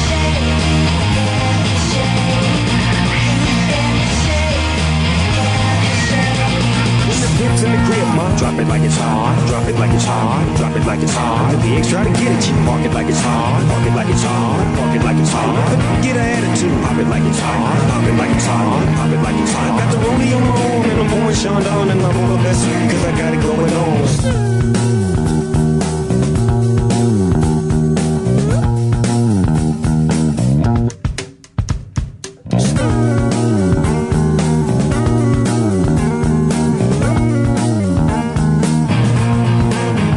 Reader, tell me that William Hung's on the phone. Hello? Not William Hung. You're not William Hung. You sound like One William time. Hung. To go. I'm not William Hung. Say to go. Huh? Say to go one time. To go. Okay. Now say, do you want starch on the collar? What? Now say, do you want starch on the collar? I can't hear you because the music outside. What's going on outside your house? There's a block party. They're playing sucky music. I need some good music here. How long have you had a speech impediment? Ever since I was young. How long Really? have you been listening to the show, guy? Hey, you can play me Guns N' Roses. How long have you been listening to the show? How long have I been listening to the show? Oh, wow. So then you know we don't play music. Yeah, you do. You K-Rock. Yeah, well, that's This gonna is the change. Lazlow show, dude. The what? The Lazlow show. All right. I'm turning to it now because... Wait, hold on a second. You You're weren't calling even this... tuning into it? No, you got to play music right now. Yeah. But you weren't even listening We're to... talking to you. Well, because I had the radio off, but I need some good music. Well, then go out to the block party and try to meet a woman. You sound like you haven't seen a woman since Reagan was in office. No, I have a girlfriend. Oh, do you? Why aren't you at her house Say instead of for me talking one to us? time, She I bangs. know. She She bangs. lives in Ohio. One time, she bangs. She bangs.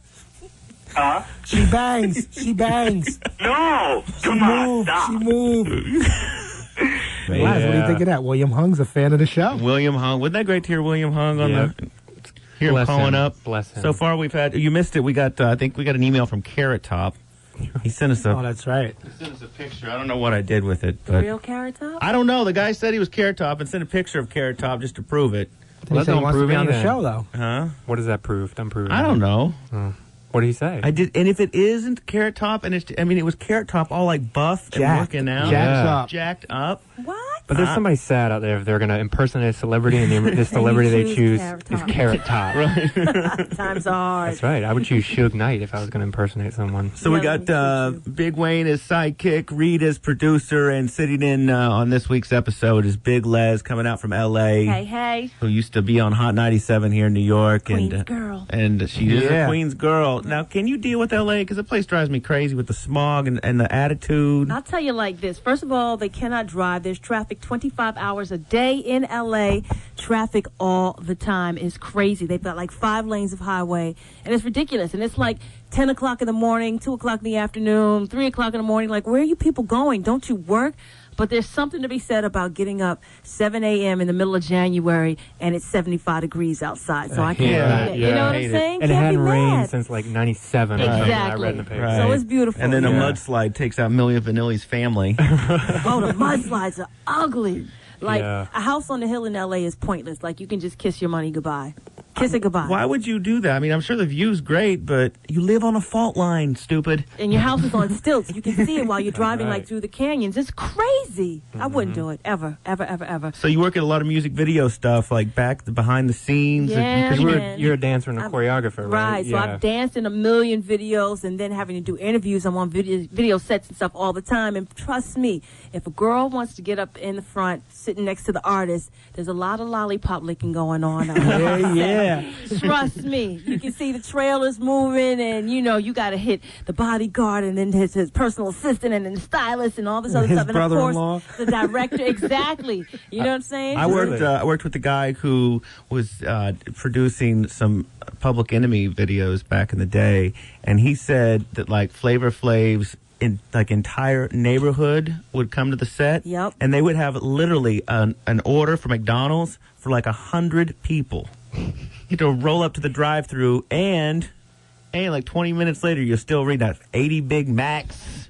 Now that's a posse. And then you wonder why they never have any money left. You see what I'm saying? That's right, It's all man. coming out of the budget, That's man. why he's on the surreal life. Can you believe that? Him and Brigitte Nielsen? I know. How, I think that's I couldn't another even publicity watch it. stunt. That's what we're talking about. Nothing's real, man. I don't believe anything anymore. Nothing's real. Radio stations don't take requests. Right. Well, then again, if you're writing a big enough check, we all know how payola works.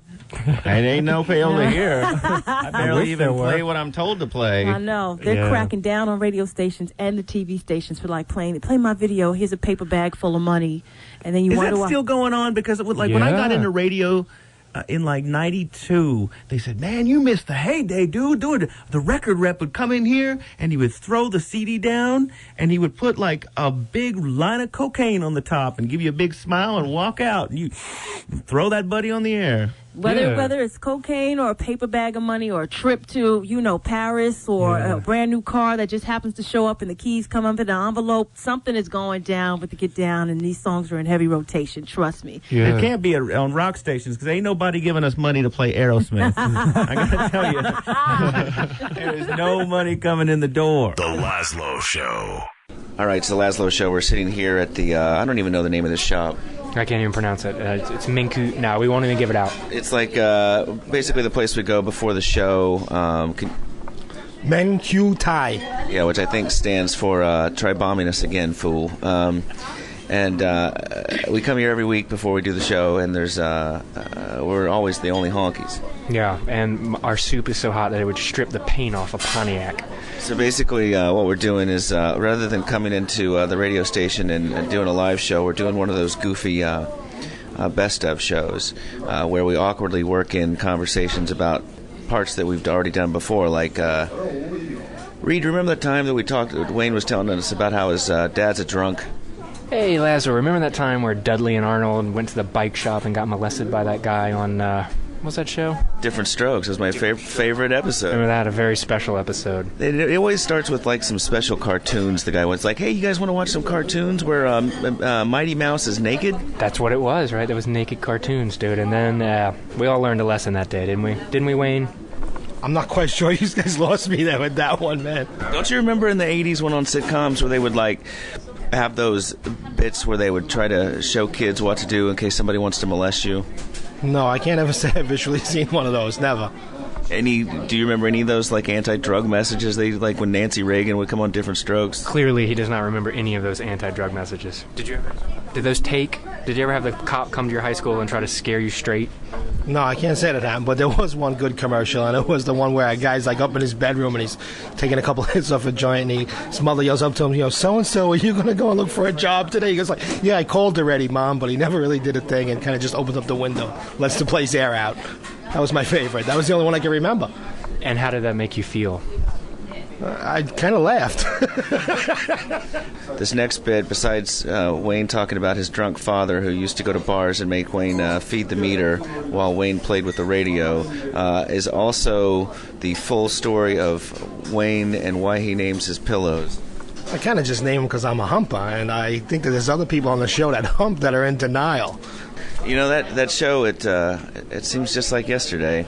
It doesn't seem like yesterday. It seems like yesterday to you? Well, that's the cue for the harp music. Oh, it seems like it happened just yesterday. There you go. 93 K Rock, it is the Lazlow Show.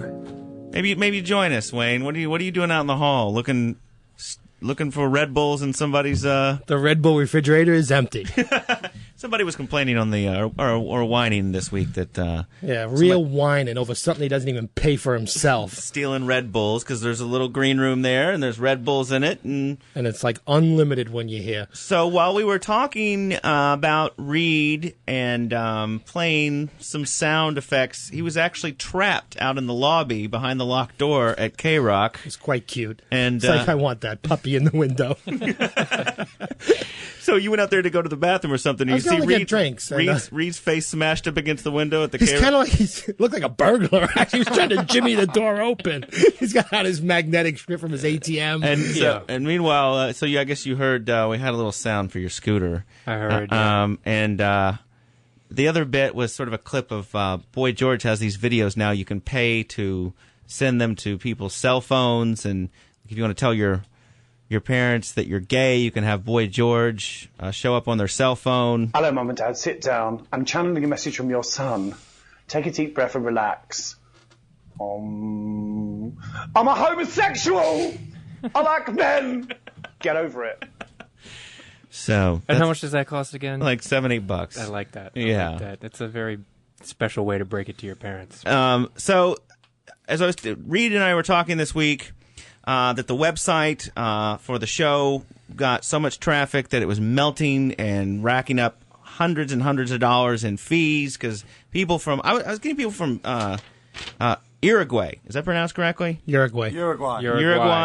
Now, how do they find out about the show? Do you have any idea? Did I they ever have send you an no- email? My superintendent is from Uruguay. Well, it wasn't him. It was some guy down there. And I don't know exactly what it is, but it says, "Hi, it is me, Santi." S-A-N-T-I. Santi. Mm-hmm. Yesterday I was at school. I tried to date a girl, but she said no with a little smile, like saying, "Hey, I don't want to hurt your feelings, but I really don't like you. So tell me, what would you do?" So I'm assuming that this is addressed to Wayne because he's the romantic guy on the... Sure, that's not just porn spam. I guess I'm gonna work with photographs and using my hand to the photographs.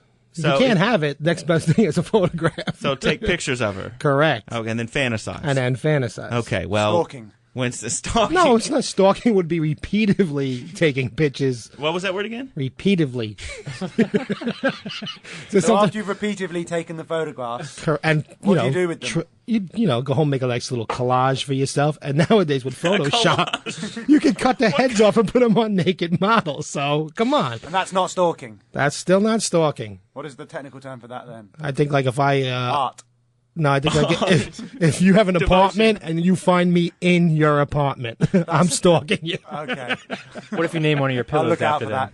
that. The pillow thing is fine. All right. Are you up to naming pillows yet, Reed? No, but that might creep a lot of girls out. You should tell Gaylord about the pillow. Do you know about the pillow thing? I don't know about the pillow thing. Wayne has several pillows in his bed that he has named after women, and he humps them. Sure. Humps them how? You dry hump them as you're going to sleep, You got you're not quite... Can I say it? I guess I can.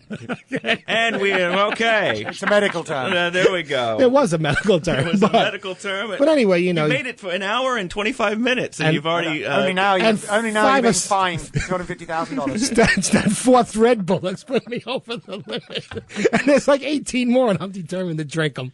Okay, so... But you lost me now. What were we talking about? We were talking... Oh, my pillows, yes. Yes. So you kind of like, you find yourself semi... Okay, and you're not right. You kind of fantasize and thinking of different women and you're falling asleep and you're just kind of grinding the pillow. Moments with Big Wayne. Now, do you wash the pillows? That's what I want. Never wash the pillows. Oh, that's ever. Yeah, but nothing. You don't onto. Can I say Another that? medical word? term. Can I say That's a medical term. It's fine. Okay. Well, not quite sure if that word could. No, you can't.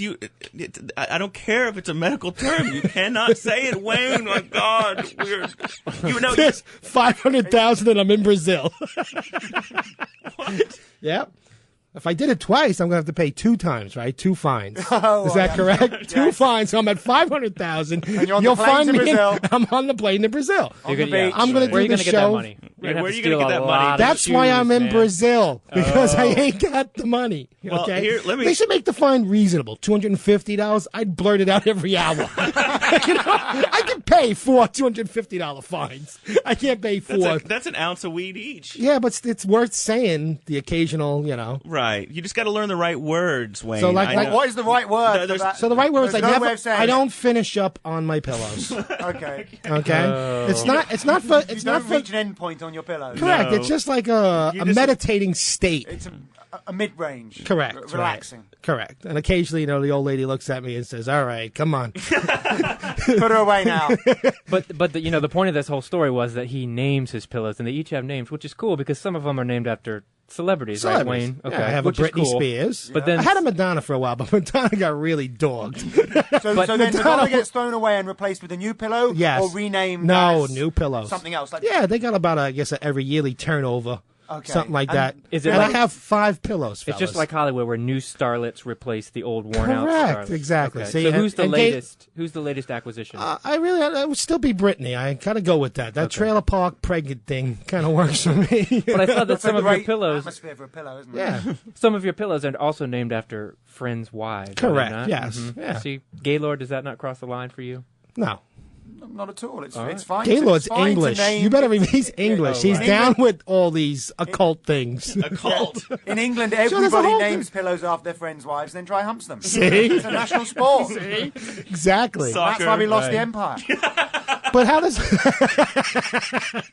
But see how it kind of just happens is that I'm a humper. I need to have a pillow near my groin to just fall asleep. So you can hump. Right. But I'm a two You're like or a three. whale. I'm a two. He's like Fudgy the whale. Just need to hump to sleep. Wayne the whale. Coming up on the show, we've got some more Japanese rap. It was actually sent in by a fan who has been to Japan and sent us some crazy stuff. We've got Drew Curtis of Fark.com, who supposedly is flying into the same airport that Reed just flew into, LaGuardia, and is rushing straight to the studio. Also, Reed booked this comedian whose name is Christian Finnegan. Yes. And what is he from? You've probably seen him from. He's on VH1 a lot. He's on Best Week Ever. He's from the Chappelle Show a lot, and people, whenever he's walking around, people stop him because you ever see that Real World parody they had on the Chappelle Show where the No, white I can't guy? say I did. Wayne doesn't have Sorry. cable. Oh, that's right. I forgot. Wayne does. Does anyone Listen, here I watch? smoke as much weed as I pay for like my rent. Some of your guys' mortgages. Okay, can't- there has to be a sacrifice. Cable is one of them. Okay. Because guess what? When you're that whacked, like any channel, That's right. any channel is amazing. The other night, I watched a 2-hour program about Krakatoa. Okay, you know anything about Krakatoa? No. It turns out it's an island down there by Sumatra, and about 100 years ago, it took the biggest tidal wave that ever was. So that's, I entertain myself with PBS. So I'm good with that. Learning through weed. Yeah. Great. Anyhow, Lazlow, have you ever seen the Chappelle Show? I've seen almost every All right, episode. so you know the Real World parody they did where the white guy moved in with a whole house full of black guys. The white guy is Christian Finnegan. Oh, okay. Yeah. And so, and he's going to come on here with a bunch of white guys today. Basically, what's happening? Yeah. So We he have- was the token white guy on that program, is basically what you're Well, saying. no, I mean, There was other white guys? Yeah, sure. He's played some roles. No, on the David Chappelle show. Was he the only white guy? No. I Okay. mean, they have different skits. It depends, there's- Okay. But Just thought maybe he was the token white guy. By the way, you can ask him. Gaylord, if you'll buy him the Chappelle DVD set or something for Christmas, so he can catch up on popular culture. Don't an ounce of weed, Gaylord. Okay? In your case, you can send over some nice black hash. Oh, yeah. We still haven't got to Gaylord's stories because everybody that I've met from England at one point was a junkie. Because Yeah. these guys that came over from England for like the college exchange program, they were there for a week at the University of Missouri School of Journalism where I was going, and they started dealing acid. One weekend, boom. I was never a junkie, Lazlow. I never injected. Okay, that's not a. That's the qualification for a junkie? You've never injected? In England, you've got to understand that the country, all it does is it rains and people are miserable. There's not there's no culture of cheerleaders over there. Maybe you're miserable because it's raining all the time? Who knows? Maybe one feeds the other, according to that nice guy from Alabama earlier. The misery is causing the rain, in his way of looking at the world. Big sin over there. So huh? there's no cheerleaders at the football, soccer matches? They tried, in the 1980s, under Margaret Thatcher, Britain got very into worshipping America. And so they watched people start to watch American football, and they tried to introduce the cheerleaders in England, but they were all a bit kind of big-thighed, blotchy women, and it wasn't quite the same as those girls from Dallas. So it never really took off. And no, there's no cheerleading. It's mainly people throwing bottles at each other or shouting racist abuse at one another. Excellent. Sounds good to me. Good stuff. So we got to do some spots. We'll come back in just a little bit. We're going to go out with somebody emailed this to me from the 70s. It's a German band evidently doing an attempt at Black Sabbath.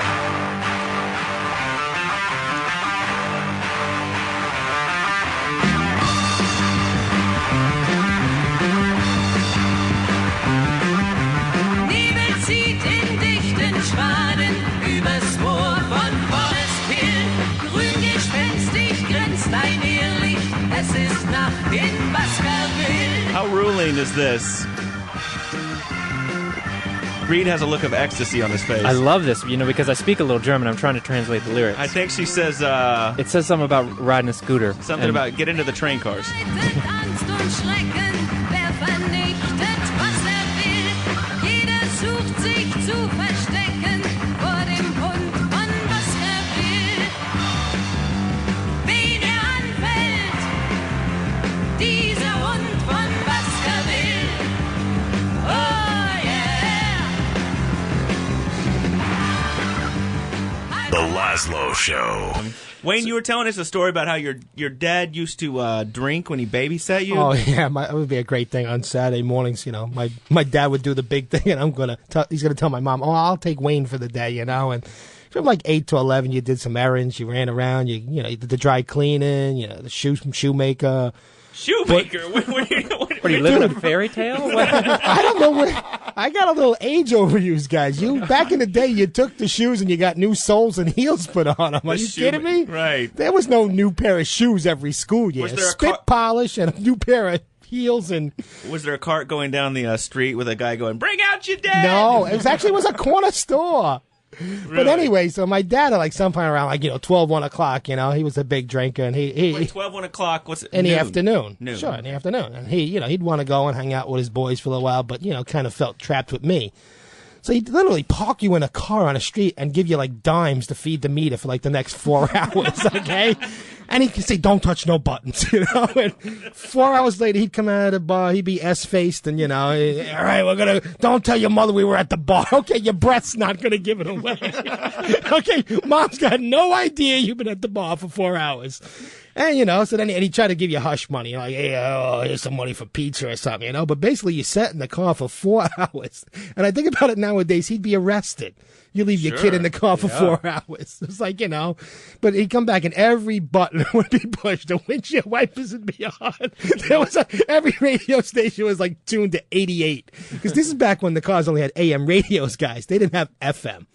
I don't know how old you are, but my car had AM radio. Right. With a mono speaker came out of the dashboard. It was him and Mr. C and Fonzie hanging out in the... And the best for me was that my dad couldn't figure out how to put the stations back on because it was this little thing you had to pull the knob out forward and then press it back in. So you actually pulled it past the point of where it stuck out normally to set it. Plus the 11 Jaegers probably didn't help. He wasn't a Jaeger. He was a Chivas Regal guy, dude. Classy drunk. Exactly. Good. It comes with a velvet bag. You can put it in there. You remember that when people would be like, "Oh, look at this." Yeah, but hold on. Reed, here's the best part. That's what he liked to drink as far as alcohol, but his beer of choice was probably Rankle or Schaefer. Gotta like that. Oh, my God. Reed called me this week. Was it...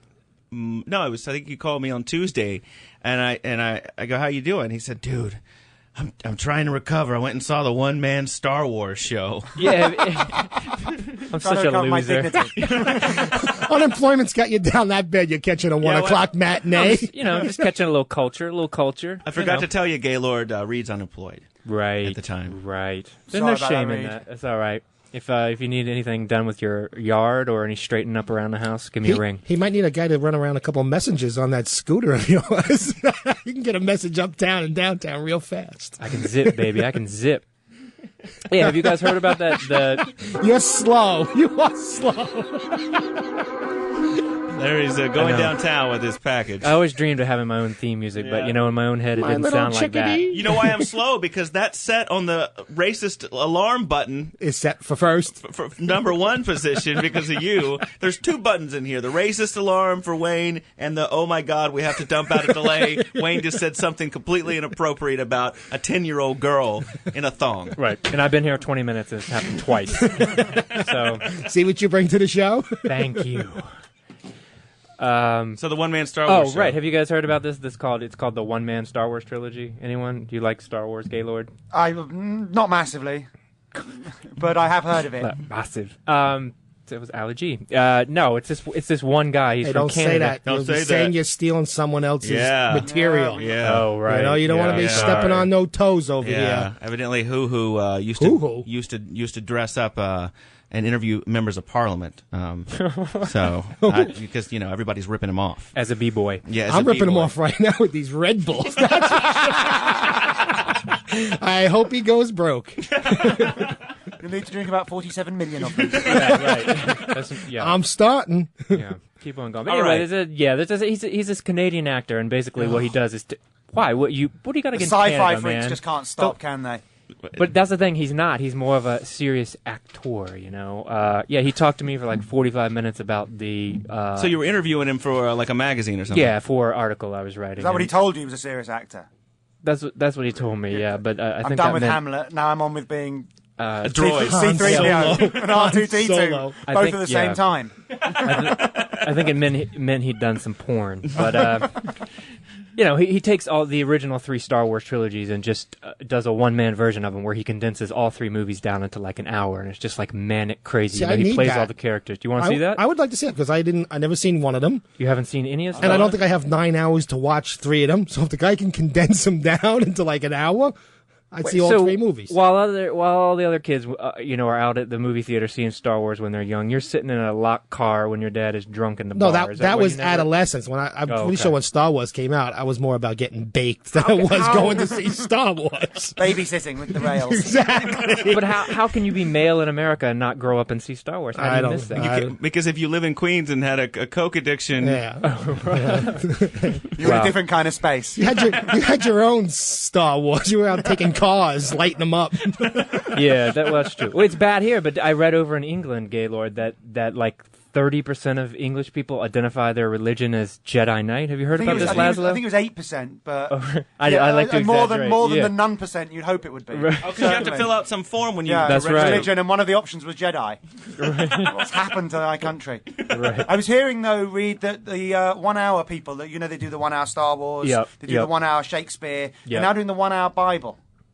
Oh, is that well, right? they're doing the whole Bible in 1 hour. So people that can't be bothered to read no longer have to say I'm spiritual. They can now actually say I'm religious. I need that one too. Right. As long as they get to the part where in the first bit where it's okay to have concubines and sell your daughters into slavery. One of my favorite sections. Right, that's good stuff. And the part where you can eat locusts but not a pig. It's like how do we condense that down and make it half of that out? Yeah, Mm-hmm. I think there was a lot of editing done over the years. This is the Lazlow Show. This show and previous episodes archived at lazlow.com. And as Wayne pointed out earlier, we're going to start to charge a small fee. No, we're not charging a fee. It's up there for free for now. For the video messages, you're charging a fee. Yes, Wayne will dump your girlfriend for you. Without a doubt. You're a hooah. Actually, what would you say, Wayne? I'm not going to do it over the phone. I'm going to come and do it in face for you, like delivering roses and stuff. I show up in a little tuxedo. I'll groom the beard up a little bit. I'll neaten it up, and I'll come here and be like, "Hey, I'm here to tell you that you are over. You are a hooah." 923 K-Rock, is the Lazlow Show, episode 12, playing a record amount of no music this show. Are you down, Reed? I guess I'm down, yeah. Unless you're counting Asian rap, in which case. Right, which is a record amount of, yeah. And Christian Finnegan, comedian, you said you're doing some stand-up like next week or something? I play all over the city. I have, anybody, I'm playing stand-up New York this Friday night, 2 shows, 9 and 11, if anybody wants to come out for that. And I play around the country and do stuff like that. If anybody wants to check out my website, it's just christianfinnegan.com. Amazing, huh? Pretty sweet name. Yeah. I'm Lazlow.com. And Wayne, I tried to register bigwayne.com, but I was that was already an entirely different kind of site. But taken by a trucking company or something. I don't know what it was. Right, it was actually Large Marge from Pee Wee Herman had registered it. ReedTucker.com was available, so it is now hosting inappropriate content. I have your address as the registrant, and they shall be showing up over there. It's actually he's on some sort of FBI watch list. No, it's actually underage girls riding mopeds. Yeah, Lazlow bought my name, and now he holds it over my head. Yep. But I don't care. I don't have anything to put on a website. What am I going to put up there? I don't know. Something. That's the new thing. Everybody's got to have a website. I don't care. Nobody cares about my life. I'm not going to have a blog or anything like that. You have a blog? No, why? What did you hear? I don't know. It's just people are like, you need a blog. It's like, what? So I can sit there and have some kind of witty essay about politics? No. I used to write all the time, and now it's like once every 3 months I, put something up there. But yeah, it technically does exist on the website, but I never really say anything on it. I was at this that tech thing I was telling you about where they're showing all the big stuff coming out for the holidays. People are not using phones anymore. They're using their mobiles, so they're getting rid of their landlines, and that also means that people are buying less cordless phones for the house. So to compete, the cordless phone companies are doing their best to come out with all sorts of amazing things that your cordless phone will do. This is the i5871 cordless telephone system. It's 5.8 gigahertz. It has a 65K color LCD screen. You can do downloadable ringtones. You can do ringtones on my cordless phone. Yes, ringtones on your cordless phone. You can do pictures on there. So, like if your mom calls, your picture of your mom will pop up.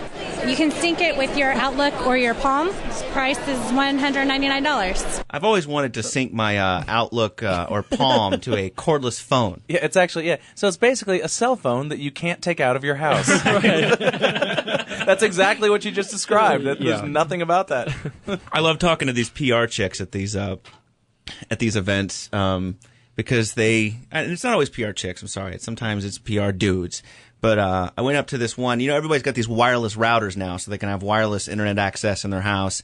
And this one booth was showing off these big antennas that you can hook to your wireless router, so you can go like way down the block and sit out in front of somebody's house and still be on your internet connection.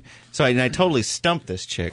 Because it ships with a 5 dBi antenna, so you want to increase the range because you can't get in, let's say, the backyard right now. So by swapping out the antenna, you're getting increased range. Can you just use aluminum foil? Stumped her. Ouch. Stumped her. I love her. As soon as she has to go off script, she doesn't know what to do. She's just frozen. She's kind of like the president. Yeah, right. Exactly. Honestly, I don't know. It's your product. I'm like, can you just put aluminum foil in the antenna? And she's like, dude, she looked like deer in the headlights. 9/11. What was that about? What? You hate the troops? What was that about? What was that on 9/11? Dude, somebody's already going to come and get me for what you put up on my website, apparently. I don't need any more trouble from the man. Enjoy France, commie.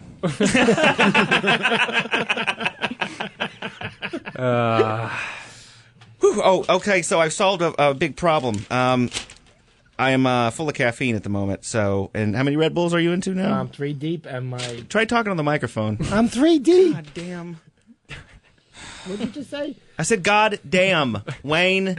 I was looking at this story about fan fiction. People that are really into a comic book or a movie will write fan fiction, stories that are a continuation of the series, if the series is gone, or even if the series is still going on or the movies are still going on. Maybe they write some fan fiction for Star Trek. Star Trek is a big one. And Doctor Who. Doctor Who. Yeah. Well, there's fan fiction on the internet. People are writing stories for Buffy the Vampire Slayer. There's 27,000 stories people have posted online. The Matrix, of course. Schindler's List. You know what? That is actually kind of awesome. That somebody would watch that movie and be like, I feel like there's some untold stories here. There's 6 million of them. Oh, jeez. Egads, yes. Yeah. Gay. From every mountainside, let freedom ring. And when this happens, when we allow freedom ring. That's our racist alarm. Or just general I'm an equal inappropriate. opportunity racist, though. I pick them all. That's Pick true. 'em all. And so people have been writing fan fiction and posting it on the internet for The Breakfast Club, right? As well as Reba. What's Reba? That's a Reba country show. McEntire's sitcom. Mm-hmm. Are you kidding me? How much free time do you actually need? Like, what's going on in your life? Like, what sort of broken leg? How laid up in bed in front of the laptop are you before you're like, you know what? I think it's time. I got to tell you. It's time to commit these ideas to paper. But some of my favorites here, people have evidently been writing a fan fiction continuing the epic tale of the Smurfs. Some of the titles are Smurfs That Live Inside My Brain, The Communist Smurf. It's a good one. Which I'm pretty sure they were all communists. I mean, they were. They certainly shared Smurfette. Just helping each other out. Oh, and all that Smurfette stuff. was a big thing. And, of course, Gaylord mentioned to me one time when we were hanging out that he found it disturbing that there was a big bunch of guys and one girl. Yeah, well, didn't you? No, I thought it was hot. I wanted to see, like, the untold... They're always gang smurfing her. Right. And, see, that was what I was thinking, is maybe we should start using Smurf on the air, because we can't say anything else in this, crazy post-Janet Jackson planet. We have to say, like, I'm going to Smurf the hell out of you. Smurf off. Smurf off. But some of the other fan fiction that people have written, the Smurfette Village, which is evidently loads of... I'm gonna Smurf that blue ass.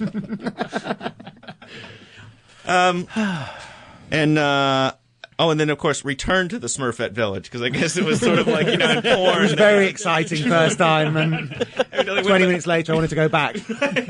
Went to the other village and said, guys, there's a whole village of blue hose right over the next valley. And one that's still in progress, fan fiction, people writing for Smurfs, How Things Smurf, which follows Hefty Smurf on an epic journey that spans several centuries. Hefty Smurf. Right. Did you watch the Smurfs? Did they have that in England? They did. I don't remember Hefty Smurf. I remember the one with the glasses. Hefty Smurf was like the like brawny one, right? I think he was the fat dude who Smurf. was he fat? I don't know. You'd think so, Hefty. But I think he was like muscly. Good. Alex is coming. I'm just going to say it because that sports team can go screw themselves. I'm tired of, Smurf themselves. Yes.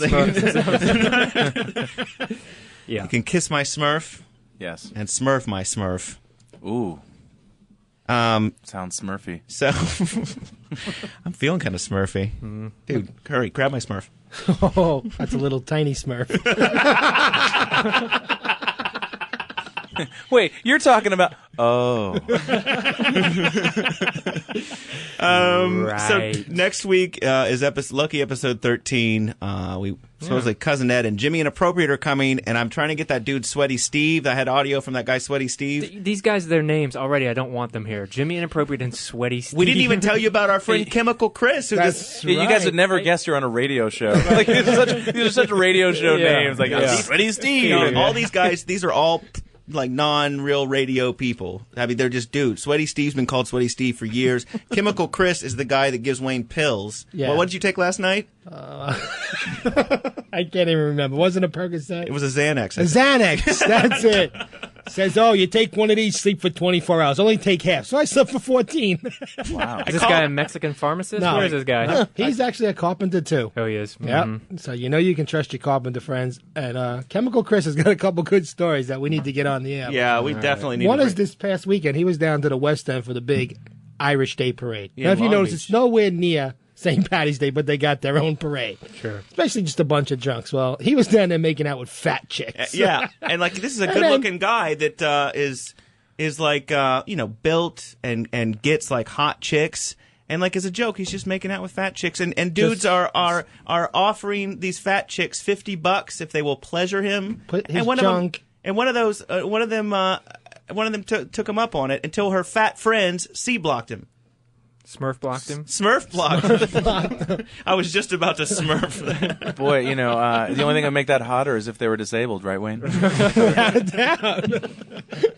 Yeah. So the every episode of the show is available at the website. It's lazlow.com. Drew Curtis of Fark.com had a delayed flight. He's on CNN tomorrow, but he said he's going to come on our show live in a couple weeks. He said he was going to fly in just for us. Is that right? Yeah, and maybe do CNN again. But right. I was going to say, we don't have that kind of budget. And sitting in for Reed on this episode for a couple of hours and then hanging out was comedian. You sent me your bio, Gaylord. It says comedian, homophobe, and neurotic. It didn't say that. It's what you emailed. Neurotic, it said. Neurotic or erotic? Not erotic. That was the other bit of spam you got. Au contraire, my friend. You're very erotic. Isn't he? Dude, with a name like Gaylord, don't you think that's trapped in a room full of fat men? The Smurfs come back to haunt me. And comedian Christian Finnegan, which has you've got a website, christianfinnegan.com. That's right, FINNEGAN. And you're on VH1's what? VH1's Best Week Ever, Fridays at 11, and then all weekend they play like 6 times over the course of the weekend. And then also Game Time on TV Land Monday nights. Ooh, Game Time, what's that? It's like a interstitial game show. It's like kind of like, you know how they do dinner and a movie where they'll have 3 minutes of show and then they'll go to something and then they'll come back later. It's kind of like that, except it's goofy sort of TV related games. But it's a lot of fun, and if you love Andy Griffith reruns, this is the show for you, my friend. Wow.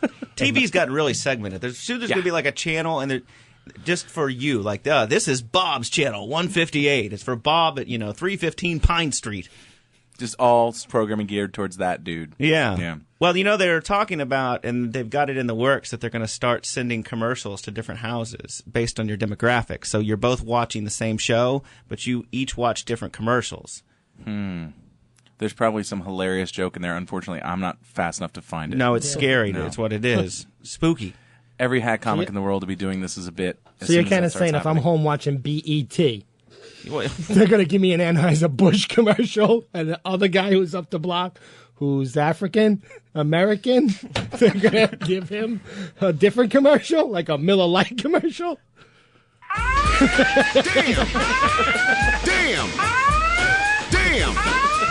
Dude, Chuck D alarm. Chuck D's very upset. Did you take it as that? Just called you out. I thought you were dancing around it slightly.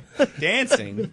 Plowed right into it. It's like a Top Gun episode. But I think if you're going to say it, you got to say it, dude. Hey, you're going to go big, you got to go big. The Lazlow Show. Who's at risk and how prepared are we? Are we next in America? How safe are we in America? Can we prevent a subway or bus attack in the U.S.? This is why I thought the Brits should have let the French have the Olympics. Why are they doing this? You have to wonder, will we ever truly feel safe again? There's a lot to worry about in America today. Terrorism, the economy, gay marriage. But when the anxiety sets in, I turn off the TV, pull up a chair, pop a Percocet, and a nice cold Brooklyn lager, and I turn on the Lazlow Show. Remember me? My name is Rerun. What have you been doing? Are you still repoing? Yes, sir. That's what I love about Frank. Gotta do that. When he's not taking people's cars back, he's in TV commercials and playing terrorists. Don't you play a lot of terrorists on TV? I got a bad streak in me. Have you played any good guys? No, as a matter of fact, I haven't. Talk about being typecast. Hey, you know what? You can typecast me all you want if you just keep sending me checks. Checks, exactly. It's always better to be the bad guy. Yeah? That's right, because you can get away with everything. What kind of cars are getting repoed these days? Is it a lot of BMW dudes are losing their girlfriends this week, my man? Really? Oh yeah. No red Testarossas, right? No, you don't get those. What did you say? Red Testarossas. Okay. Okay. Thought you said red testosterone. Yes. Hey, listen, porn. Same thing. So you know what cars are you going to be repoing later in the week? Yeah, we have a general idea. Oh, so like a list comes in. Oh yeah, they come in every day. How many? Well, it depends. Anywhere between 7 and 10 orders a day. You ever repo a Pinto? Not anymore. They stopped making those things. Did you hear about the car in, I think it was Missouri or somewhere, where they'd rigged up a rocket full of meth in the back? That was a big story. So if the cops pulled them over, they could shoot the rocket of meth and not get busted. Right. Didn't know anything about that. You busted you repoed any meth labs? No. Stuff? Luckily for us, the stuff is already made when we get it. The false bottom's got other things in it. You know what I mean? Now listen, on that Cheech and Chong film, they hit it in the tire or something. You remember that? Yes. So where are people hiding? Because you know that these people, if they can't afford to pay their car payments, they've got to have other issues in life. They're probably stoners. Who knows? What do you find? When you get a car, what's the first thing you look for? Look in the ashtray? No, you're never going to find anything where it's obvious. So you have under the seat, no guns? Like you've found, you always have secret hiding places. If these guys are going to go that route, then yeah, they have special buttons that you hit and stuff opens up. James Bond type stuff. Yeah. Wow. In the trunk. You get guys that are like really in a hurry to get their car back. Oh, please. My car back, please. Like, dude, I'll pay you double. Yeah, no problem. Yeah, you have to owe me so much. Yeah, here it is, cash. Have a nice day. That's how it works. If they got the cash, they get to keep the ride. Well, no, it's only after we take the car that we give it back to them. Oh, okay. It's always fun when they have the cash and you're like, sorry. Should have paid the monthly statement. Frank and I used to work at a radio station, same station that Alex worked at, DRE/LIR out on Long Island. And Frank's job was to call radio stations nationwide and get them to take my syndicated feature. Oh, you know what I forgot to tell when we had Cousin Ed on the phone? He was talking about that crazy chick. Mm-hmm. She would, my Technophile 60-second technology feature was on the Underground Network, which Cousin Ed and I were on. It was on in the mornings. And she would send me email saying, I listened to your show, which, 60 seconds is not a show. But, I come to completion. Completion? Well, I'm listening. I'm like, it's 60 seconds. There ain't no woman she got that in repeat? I think she T-voed it. I'm like, there ain't no woman in 60 seconds. I don't think so. I'm technically complete. When you were talking about that DOS prompt, what are you talking about, girl? Mega.com//HTTP stuff is Ooh, good. I love it when you get to that HTTP:// Remember that when you Frank had to call these radio stations in the middle of nowhere, that woman. and because she called Lazlow direct. Because Frank would have to call these radio stations in the middle of the country, podunk, and you would have to convince them that the internet is going to be big. You're like, yeah, we've got this computer feature about technology and the internet. And you get these. Frank would come to me to shake his head and goes, dude, you got these people in the middle of the country. Internets. We ain't going in no damn internets. That's for the little children. What are you talking about? But it was good right when when they had that the 2000 thing. We sold a lot of programs. The Y2K thing? Yeah, I know. Well, what does Lazlow say? Well, Suddenly, Lazlow, I know. the guru of technology, says that if you take the show, your station will be saved. Everybody else's station will go down but yours. Nobody cared about that until they started seeing all that scary stuff on television. Like, they say that damn ATM ain't going to work. I got a little caught up in it on the actual New Year's Eve. Made sure I had gas and took out a lot of cash. What is a lot of keys? A couple $100,000. You get a couple ounces. You get a couple ounces at least hold you over until the next time the bank opens. Oh my God! My father, the paranoid cop, he had guns, and Reed's family. You want to talk about some rednecks? Yeah, he was telling us. Reed's family literally had their living room set up with guns pointed toward the front door, just waiting for the Schwoogies to come. The Schwoogies? That's a new word. I never heard that before. Come steal all their stuff. It's like there's a bad neighborhood nearby. Like, what are they going to come do? If like all the electricity's out, of course, you saw New Orleans. They're like, I'm gonna take me a platinum. You ain't got no electricity, fool. That's right. We're gonna start over again. It's the year 0. Zero. That's what Frank is sitting under there, like under one of them hot lamps that they have to keep the fries warm. The lights in here are pretty bright, dude. You look like a Kenny Rogers roaster over there, bro. You gonna be all right? Yeah, you're already kind of dark skinned, being Latino. Frank, last time you were on the show, we did not get to this because we never get to anything that we want to talk about on this show. But Frank calls me. He always keeps me posted about his new gigs, because I got him involved in the GTA stuff back in 2001, and he's been involved in every game I've worked on. But he does TV commercials and he plays terrorists, and he's on. Were you on ER or something? You were in some hospital scene. No, the hospital. I was a blur in the hospital. Yeah, I was there. There I go. Wait, whatever. It's called a VCR moment. And pause. There I am. And but then he calls me all excited that he's going to do a cartoon. Ooh. And so he's going to do Popeye. They're taking all the old Popeye cartoons and translating them into Spanish, which I just like. I don't know what the Spanish Popeye sounds like, but Popeye. Guess what? See, but I go, well, who are you going to be? Of course, he's going to be Bluto. Of course. And he Bluto. went into, and I was so excited for it because I couldn't wait to watch Popeye in Spanish. Or Poppy. That's what Poppy.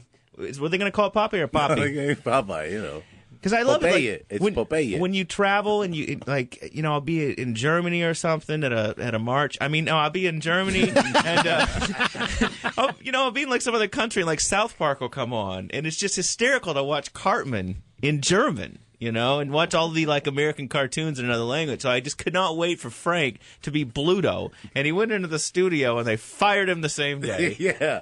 It wasn't as easy as it sounded. Do you remember any of the lines? No. That's why maybe he got fired. Sprechen Sie Deutsch? Ich bin tough because- What was that? Was that a German Cartman? Yeah. That's great. Isn't this I'll tell great? you what, radio dubbing is not easy. Oh, sure, because you got especially when you're listening to them in English and you have to tell them in Spanish. Yeah, The and guy's Spanish is longer. But I can hear you in the hallway. Pero te puedo oír en el hallway. No, that's not right. I believe you're sounding like you're in the hallway. But did you have to do a funny Bluto voice? Yeah, well, that's how I auditioned over the phone. Dum dum dum dum. Yo me llamo Bluto. How tough is that? Oh, yeah, That's like a Spanish chef, just right like there. ¿Cómo te llamas? ¿Cómo se dice? ¿Cómo te Nosotros llamas? sí pomeriable. Children? Children. Green card. How do you say green card? Carta verde. There you go. He's a bilingual guy, this guy. So you just did a TV commercial, too. Yeah, I did it. It should play. Actually, it's going to play after. Is this the Saddam thing? Yeah, Saddam. Well, I'm Saddam Hussein. Dude, if you can just, I can't wait till I'm one of the 40. I tell you, and what's funny is he sort of looks like Saddam, like when he was down in that yes. little spider hole. Put a robe on him. He sent me this link to this special site that the studio that shot the commercial did, and it's Frank as Saddam Hussein, and I'm telling you, he looks just like him, but he's dancing around and singing. I was on the floor, dude. Yeah, this should be pretty good. And when does this commercial come out? It's gonna air in the next couple of weeks. It's very timely considering he's being tried right now. Yeah, I expect myself to be. And there's going to be some kind of David Letterman. there's going to be some kind of I was one of the 40. I got away. He's going to be wow. I came to America to make money. Is that why you brought $700,000 in cash with you right there? Look out. Just in case. There's going to be some kind of fatwa or what do they call that when they? It's going to be some cleric's going to find this Frank Chavez. You must find him. He discredits our leader. Look, you must always look, What was that? What was that from? I don't know. Mr. Miyagi came out. That's why we call him Bipolar Boy. What? I'm good. All of a sudden, I thought of the Karate Kid. So just ignore him. He's in trouble at the Dairy Barn. Yes. So we closed it early today. Any more rent-a-center stories? My favorite story of you was you guys have to go into people's apartments where they rent all their stuff, all their furniture. We don't do that anymore. Well, I can imagine it's a little hostile. People it's pretty shoot rough you. when you go into 18-story tenement building. Dude, people get shot. I mean, you have to go up the stairs. Don't take the elevator. Why? Because it could be dangerous. Well, the elevator? It's booby trapped? Booby trapped? No, what are you talking about? Yeah, that's one of those things. You can get in, but you can't get back out. What are you, a Chinese deliveryman? Sort of like marriage. Sort of like that, yeah. Or a Chinese deliveryman, yeah. So they tell you when you're repoing somebody's apartment, then... Well, no, you just know when you get there. If you see burned up cars in the parking lot, it's not a good place to be. If you go there and they have, like a lookout tower, it's not a good place to be. So a lot of BMWs... If the security guard won't answer the door, you're in a lot of trouble. Like, oh, sorry, we're not here. So a lot of BMWs getting seized this week. Yes, that's a hot item. Many Benzes? No, lately they've been good. Really? Yeah. Why is it BMW? People that are attracted to BMWs can't see before the it's payments. people like, I can pay that now. Well, no, now it's too late. They conveniently forget, I love it. Coming up on the show, we have this band called Passion Blue, which is making a lot of stink. It's two young Aryan girls who are singing white power ballads, and they call a lot of talk radio. Imagine that. We've actually have some clips of them calling. Are they hot chicks? They're pretty hot, dude. I got pictures. They're of not them. like hot Aryan chicks. Like white power. Shut up. Keep your mouth closed. So we got a lot of show to get to. I should mention that there are pictures of the people on this show. Plus, every show that we do is archived online without commercials or songs at lazlow.com. We should get to this email because it has to do with Wayne. I listen to you on K-Rock since my computer is too slow to download any radio shows or whatever. My first question is, you were talking about how you're going to try to get interns and crap, but does your sidekick need a sidekick? Yeah, I could use a sidekick. Okay, well, I know you don't pay. I got no experience whatsoever since, and he spells since, S-C-N-C-E, so he spells it just like you do, Wayne. That would be my type of a sidekick. Go. He's in junior high, and he's not a cheerleader. I'm an ugly dude who gets upset easy and likes to insult people. No, you can't throw temper tantrums when you're here. It's got to be under control. But he said we were talking about MySpace. It's a pedophile's paradise. Because we were talking about, have you been on the MySpace, Frank? No. See, that's what everybody's using MySpace.com to book gigs and get voiceovers, and a lot of comedians are on there, bands are on there, but also a lot of, you can sort of troll through there and find scantily clad people trying to meet other people. But he says, it's a pedophile's paradise. Girls from my school take pictures of themselves all dressed up and grinding. Tell this guy to send them on through. Which is dry humping, basically, if you don't know. I've got to explain grinding to us. I love dry humping, by the way. I didn't get enough of it when I was in high school because I got real action. Now I'm up to dry humping. 42 years. It's like, he says, with chicks making out, the school actually sent a letter home about MySpace.com to the students. He's very upset about this. The school's business with kids is for 6 hours a day, and that's it. It's not their place to stop me from looking at pics of hot girls from my school. Yeah, man. I want to tell you, this kid has brought something to the program already, as far as I'm concerned. Well, that was just him on the phone. He called during the last song. Tell him to send forward girls' pictures. Dude, I don't think... I think if... there's got to be some kind of inappropriateness to it. Don't you think? Why? I don't know. I guess if it's on the internet, it must be okay. Exactly. That's my theory. It's not hosted on my server. Okay. So he also says that he lives in his mom's basement. Wow. No, he says someone else we know. Yeah. Reed Tucker. No, someone else. He just lives in his mom's house. Hi. What do you... Dude, at what Hello, point, Frank. At what point in the conversation with a chick do you mention that you if she comes into your place of living, that there'll be a woman there and go, "Oh, Alex"? That's his impression of his mom. By the way, she's the one. Don't let that one get away. I don't bring him around. You don't? No, you just leave him at the no-tell motel. So hold on. How old are you? If you give out an approximate age. 33. And you don't bring home no girls. No. Does she start to wonder that maybe you're on the other side of the fence? No. You're sure? Make that clear. You're positive? I definitely make that So you clear. leave like a Playboy around or something for her to find? No, not really. No. No, I just tell her right off the bat, I say, hey, look. I'm a homosexual. That's what I would tell her. I don't say that off the bat, but... She's got to wonder, though, dude. Yeah, without a doubt. She's got to, because my mom accused me of being gay, like, when I was 16. Well, it's like there's another certain family member in your house I'm starting to wonder, too, you know? Parents don't know what I do when I go out. My father? No. They don't know what I do when I go out. They don't know what happens when I go out.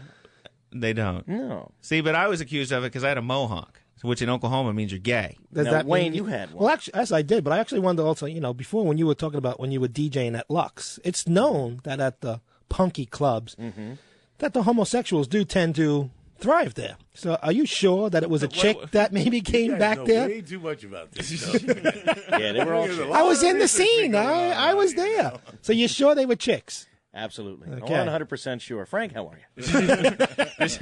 It was good, though, right? That's all that mattered. Yeah, everything In the was... dark, you ever reach down, you feel an Adam's apple?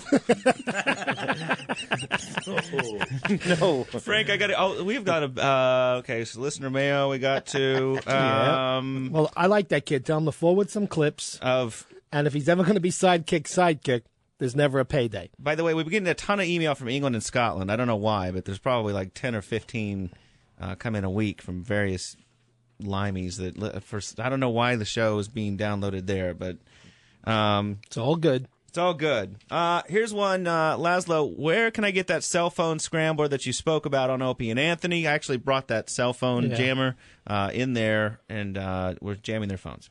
I'm sitting next to a real jerk, he says another word, in a restaurant right now who is on a cell phone. It's driving me effing nuts. I must get one. And he works for the corrections department in Florida. That's excellent.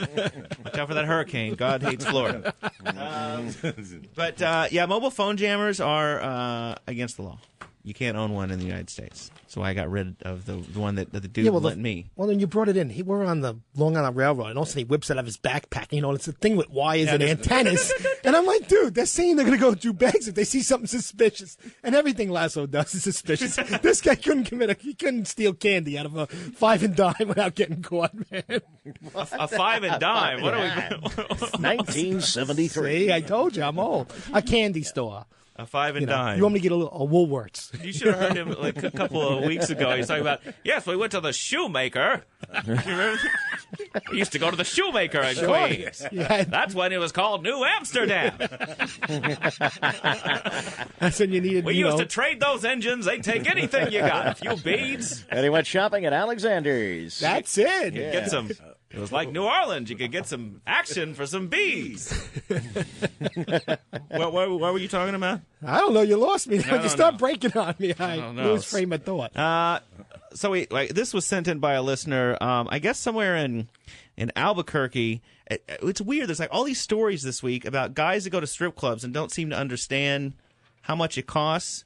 There was a case in Albuquerque against Craig Everett and his 18-year-old buddy Malikwa G. Yeah. I guess he was showing him a good time. Who combined, they got a mind-boggling bill of $2,460 in lap dances at Fantasy World nightclub in one evening. And I guess they were prosecuted and then let off. They did not find any criminal intent on part of the two young boys, said the paralegal in the DA's office. Said, but yes, that is a lot of lap dances. The strip club closed at 2 a.m. According to the club manager, they each had received 82 lap dances. Wow. Which is added up as like an hour and 23 minutes of having a naked person sitting on you. How old are they? Does it say how old they are? 18 years old. A lot of wear and tear on the jeans there. 82? Dude, you're gonna get like 82 lap dances. Just go get a hooker. But when you want 82 different chicks too, so that as you're using those thoughts later on in the process, at least it's not the same chick. Yeah. It's like, I think so. you know. Well, what kind of chicks were they? You know. Oh, by the way, my sibling sent you a message. Oh, great. At least he's confirming it. Well, good for you, sweetheart. Ain't going to change my mind till I see you in one. So they gave these guys the bill for $2,460. They had $50 in their pocket and a credit card limit of $500. Yeah, I don't understand. How does that happen? I don't know, but you know what? A lot of these places are mob run. You know, I've seen that show, The Sopranos. Oh, really? A lot of these are mob run. You're surprised you don't get a beat down. You know what I mean? And I thought, aren't you supposed to pay for the lap dance like right then? I didn't know you could wrap I never up had one. I wouldn't know. No, the way You've never had a lap dance? Never had a lap. That's why I'm waiting on Halloween. You know, I'm going someplace and I'm dying. I don't for think strippers. We're going some.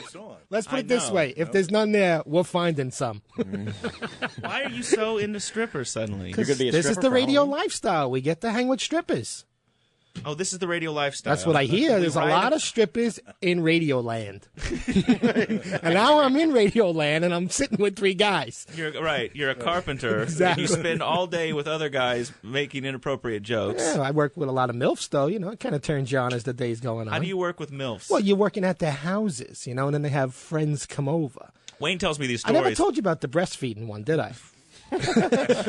No. That was actually fat. It was like every time I turned around, this woman was whipping out her boobs so the kid could feed. I was like, Mama. I was getting ready to run to the tap. And I swear to God, I was with my brother-in-law at the time, and it was like every time I turned around, she had the kid on it. And I was like, that's weird. When you go to somewhere and do that in private, you know, and your house is under the middle of construction, and you know, there's airborne fibers. Airborne fibers. You think she's going to get asbestos? Well, no, yes, there was asbestos. You would think she would take the kid and go outside, but I swear to God, and it started to turn me on. You know, I already got a thing for Prego chicks. So. I know. By the way, when Wayne first got a computer and an internet connection, first thing he did was go to like Google and hit Prego. They didn't chicks. have Google back then. You know, I had to find them on my own. and Laz is not a guy that shares his porn. You know, he's like, yeah, I seen the Paris Hilton video. Well, can I see the Paris Hilton video? Oh, gotta go. Sorry, gotta fly a helicopter. Go to Google. He's the guy that doesn't share his porn. You know. I don't have any porn. Yeah. I used to write for Playboy, and they sent me free stuff, but that's all soft. Yeah. You know. Yeah. Frank, I'm going to ask you this because you're of Hispanic nature or whatever. You know that Jack format Oh, yeah. He had all these radio stations nationwide. They're getting rid of the oldies stations and upsetting those geriatric folks that like to listen to their old people music. They're dumping those stations and switching to this format called Jack, which, like all radio stations, radio stations pay garbage. They hardly pay any money. And like this station that makes millions of dollars and won't even let us have an intern or pay Wayne. But the Red Bulls are flowing. Yeah, thanks for stealing Stern's Red Bulls. But so this Jack format is every programmer's dream because there's no DJs, right? Well, the Hispanic stations are starting to figure it out too, so they're outsourcing the Hispanic DJs. Intravision has debuted Jose instead of Jack. Can you see? Huh? Jose, can you see? Mm-hmm. Juancito, he's coming down from the mountain with the coffee. I mean, come on. Here is another. It's Back another to back. way not to have to pay the Spanish guy. Okay. Because you know the guy at the top, his last name is not Sanchez. Right. Or Dominguez. It ends with Vitz. Yeah, the guy, yeah. The guy in charge is always, exactly. So this Jack format in Spanish is called Jose. The phrase is toca lo que quiere. Which, that's nice. Which means touch what you want. There you go. Touch what you want. Touch this. Grab this. I thought it was he plays what he wants. Toca lo que quiere. Yeah. It loses something in Touch, translation. touch what you want. No, it could mean plays. Toca means play, or it could mean touch. Oh, so it could mean touch what you want. Touch what you want, baby. Right over here. Where you go? Come to the radio station. Jack is not here, but I am. I have been outsourced. Yuck. They picked me up at the Home Depot. Only for the day. We had a day labor on here. Did you hear that show? I think it was our third or fourth show. I wasn't in on the day labor. Yeah, we went and picked up a guy at Home Depot and brought him into the studio and trained him to be a DJ for a day. If you want to hear some of that, that's actually archived at the site. And we've called his cell phone, and I think he's been deported, so we can never find Jimmy is his name. Jimmy. He's like, I love my wife. I'm like, so what do you get lonely? Oh, these whorehouses by the Home Depot. I'm like, oh, excellent. That's why I have to pick up like 5 pieces of wood. Go over there, build a house for them. Go ahead, Les. You are just a deal killer on this show, I gotta tell you. The target is 25 to 54-year-old Hispanics, featuring late music from 1970s through today. Does that classification people even have radios that they could listen? Yeah, they got the little transistor ones. What do you mean? The ones that they tied to they all send their money back home. I'm amazed they even got a radio. There's not an alarm you want to hit right now. You know what? Because you say that stuff just so I'll play the Martin Luther King alarm or the Chuck D alarm. I love it. You need alarms. I know, but you play it. You say that stuff just so I'll play it. So all right. Anyway. So no more alarms. No more alarms for you. Though we ought to find this guy who's spent $3 million for stamps this week. Did you see that? That stupid those stamps with the upside down plane. Some stamp collector spent $3 million for 4 stamps this week. We got to meet that guy. See, dude, we need to meet. That I can show you, huh? Where? At Christie's auction or something. They're like the rarest stamps ever. They printed the biplane upside down in the 1920 or something, and some fool stamp collector spent $3 million for 4 stamps. Meanwhile, there's people starving. What, dude? There's people starving, but you don't see me sending money to them either. $3 million. You actually got that kind of scratch to buy 4 stamps. What's this guy buying with that's serious cash? He's got to own like castles. Well, buying 4 stamps for could have $4 been million. Bono. Well, you see who Bono's hanging out with this week. Who's he hanging out with? Oh, Bono went to go to President Bush. Went and hung out with him. Did you know that? Mm-hmm. Yeah. Mm-hmm. And he was with. He's PR guy now. I know. And then he went and stayed at Bill Gates' house too. What do you do with Bill Gates? Go, you got a lot of money. when I got a country to sell you. When I bumped into Bill Gates, I was so speechless. What do you say to the guy? Do you go up and go, "Give us some money," or do you? Because I either want to say, "Give me some money," or "Your software is the suckiest suck that could ever suck."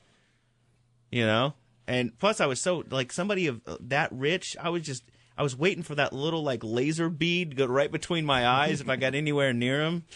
he had some dudes in the wings, like mad ninjas walking around. Really? Yeah, I was at this technology trade show, and all these trade shows, the big tech conventions, they have people like Al who impersonate famous people, right? So you go by a booth, and there's the guy Austin Powers, hanging out in front of the booth for like LCDs. That's right. Try my new computer, baby. Yeah. It's very switched on. Yeah. So it even has a floppy disk. So there'll always be these impersonators. And I'm at this booth, and every computer show that you go to now has somebody that has invented these amazing glasses, right? That it's like, yeah, you can walk around and surf the internet while you're walking, and it's got screens inside. I'm like, oh, brilliant. Like I don't walk into traffic already, text messaging. Thanks a lot. And so I look over at this guy. I'm like, that is the worst Bill Gates impersonator I have ever seen in my life. And I start to get a little bit closer, and we got those huge name tags that you have to wear at technology trade shows. And it says Bill Gates on it. And then all of a sudden I notice like the guys with the black sunglasses standing off in the wings. I'm like, and I swear to God, the first thing I did is I looked up at the ceiling to see if there's like dudes in the rafters with like sniper rifles. Yeah. I didn't think that Bill Gates so intimidating like that. Huh? I didn't think he would intimidate you like Dude, that. somebody like that, if you get close to him, you get beat up. For what? Dude, come on, he's the richest man on the How planet. how close did you get? Close as we are right now. I was told he's, through the word of the media, is that he's a really smelly guy and dirty. He did look a little stinky. That's why I'm telling you, he looked awful. How about, did you see his wife? Bill No, Gates. you never see his wife. Okay. She's never Melinda. I don't know. You never see her. It's just, there's some babe that was smart enough to do him one time good and go cha-ching. Yeah, exactly. I know you do him one time good. Without a doubt. We should get to this band, Prussian Blue. They're a new pop band. 13-year-old twins, Lamb and Lynx Gaedy, Gaede. Wow. Oh, Gaety, I know those. They're great people. You might want to recant that statement in a minute, bipolar. They remind you a bit of the Olsen twins, but unlike the Olsens, they're building a media empire on their fun-loving, squeaky... Oh, wait. Unlike the Olsens, who have built a media empire on their fun-loving, squeaky clean image, these girls are cultivating a much darker persona. They are white nationalists at 13 years old, and they use their talents to preach a message of hate. The band is called Prussian Blue, a nod to their German heritage and bright blue eyes. They're from Bakersfield, California. And they've been playing songs about white power, like acoustic white power songs, to crowds since they were 9 years old. They've got their own website, PrussianBlue.com. They're daughters of the National Vanguard. Some guy who's in the National Vanguard, you ever heard of them? Some like crazy big white power group. But they play covers of white power bands. Little girls singing covers of angry white power rock. Some traditional fare and some originals. This guy asked him, how do you determine what song you'd like to cover? And they say, well, something that has meaning to us and our listeners and has a good message for white youngsters. Yeah, man. And so it says, what kind of gigs do you play? They're interviewing these two. They're very attractive. I would say 13-year-old girls. They They're look quite hot. good. She says, we play a lot of concerts, festivals, and Renaissance fairs. Yeah. I didn't realize there was a real white power contingent at the Renaissance fairs, I was like, Hear ye, hear ye. All the swuggies, please leave the jousting tournament. Hear ye, hear ye. who wants some mead? White power. I don't know. I think they're getting the message across, though. Dude, there's going to be some guys watching that show. It's weird. They're starting to pop up in a lot of the press. They ask these girls, we've got some audio. They're part of their press tours. They call these wacky, like news talk radio shows. The guys just sit there and spew garbage all day, and then they have this cute little girl that calls in. You got to hear this bit. Let me see if I can find this. She calls this call-in show, and they're so bad that they're trying to go in with aliases. So if you're a redneck white girl calling into a station, what kind of alias do you think you'd have? Ellie Mae. Ellie Mae. Ellie Mae. I think I owe them some money for my college loan. Out by the cement pond. Yeah, okay, here we go. So this girl called this talk show recently. Ellie Mae, good morning. How old are you, Ellie Mae? I'm 11 years old. You're 11 years old. And what did you want to say about your heritage? I just want to say that I'm English, German, and Scottish. Uh-huh. And it just kind of makes me, mad that, whenever I say I'm proud of my heritage, I'm called racist, but then people like Martin Luther King and Cesar Chavez and people like that can say, that they're proud of their heritage, and they're not called racist. Now, I agree with him 100%. Oh, you're with her? Yes, I am. Why? Because it is the truth, So you should be proud if you're white. They've been... Oh, Jesus Christ. That wasn't racist. That is racist. Damn. So, since these girls were 11, they have been on sort of the media circuit calling these stations. Out of my heritage, I'm called racist, but then people like Martin Luther King and Cesar Chavez and people like that can say, that they're proud of their heritage, and they're not called racist. Now, when you say I am Scottish, English, and Jewish, people say you're racist? No, German. Yeah, exactly, without a doubt. She's got a little zinger in there like, so you're burned Jews. No, German. Okay? I am Scottish, English, and Jewish. People say you're racist? No, German. People say you're racist for saying that? Yeah. People have called you racist for saying you're of German descent? It happens to my family, and it happens to every white person that says it. No. No, they call you racist because you got a swastika flag outside your house. I got to say that news person tried to trick that girl at 11 years of age. She caught it, and she's like, you ain't putting no words in my mouth. I ain't Jewish. And it happens to every white person that says it. No, I've never had that happen to me. White pride is saying that you're being happy for your heritage. No, it's not. No, it's not. White pride is saying I'm proud that I have a color of skin. That's silly. Do black people have a different character? Are they different kinds of people just because of the color of their skin, Ellie Mae? Well, here's the thing. Black people are proud of their color of their skin. Well, but it's silly for everybody to say and that I'm proud of the color of my skin. At what point does this radio broadcaster say herself, I'm arguing with a little girl? And she's losing, though. She's losing. The little girl's winning, if you ask me. It's silly for everybody to say and that I'm proud of the color of my skin.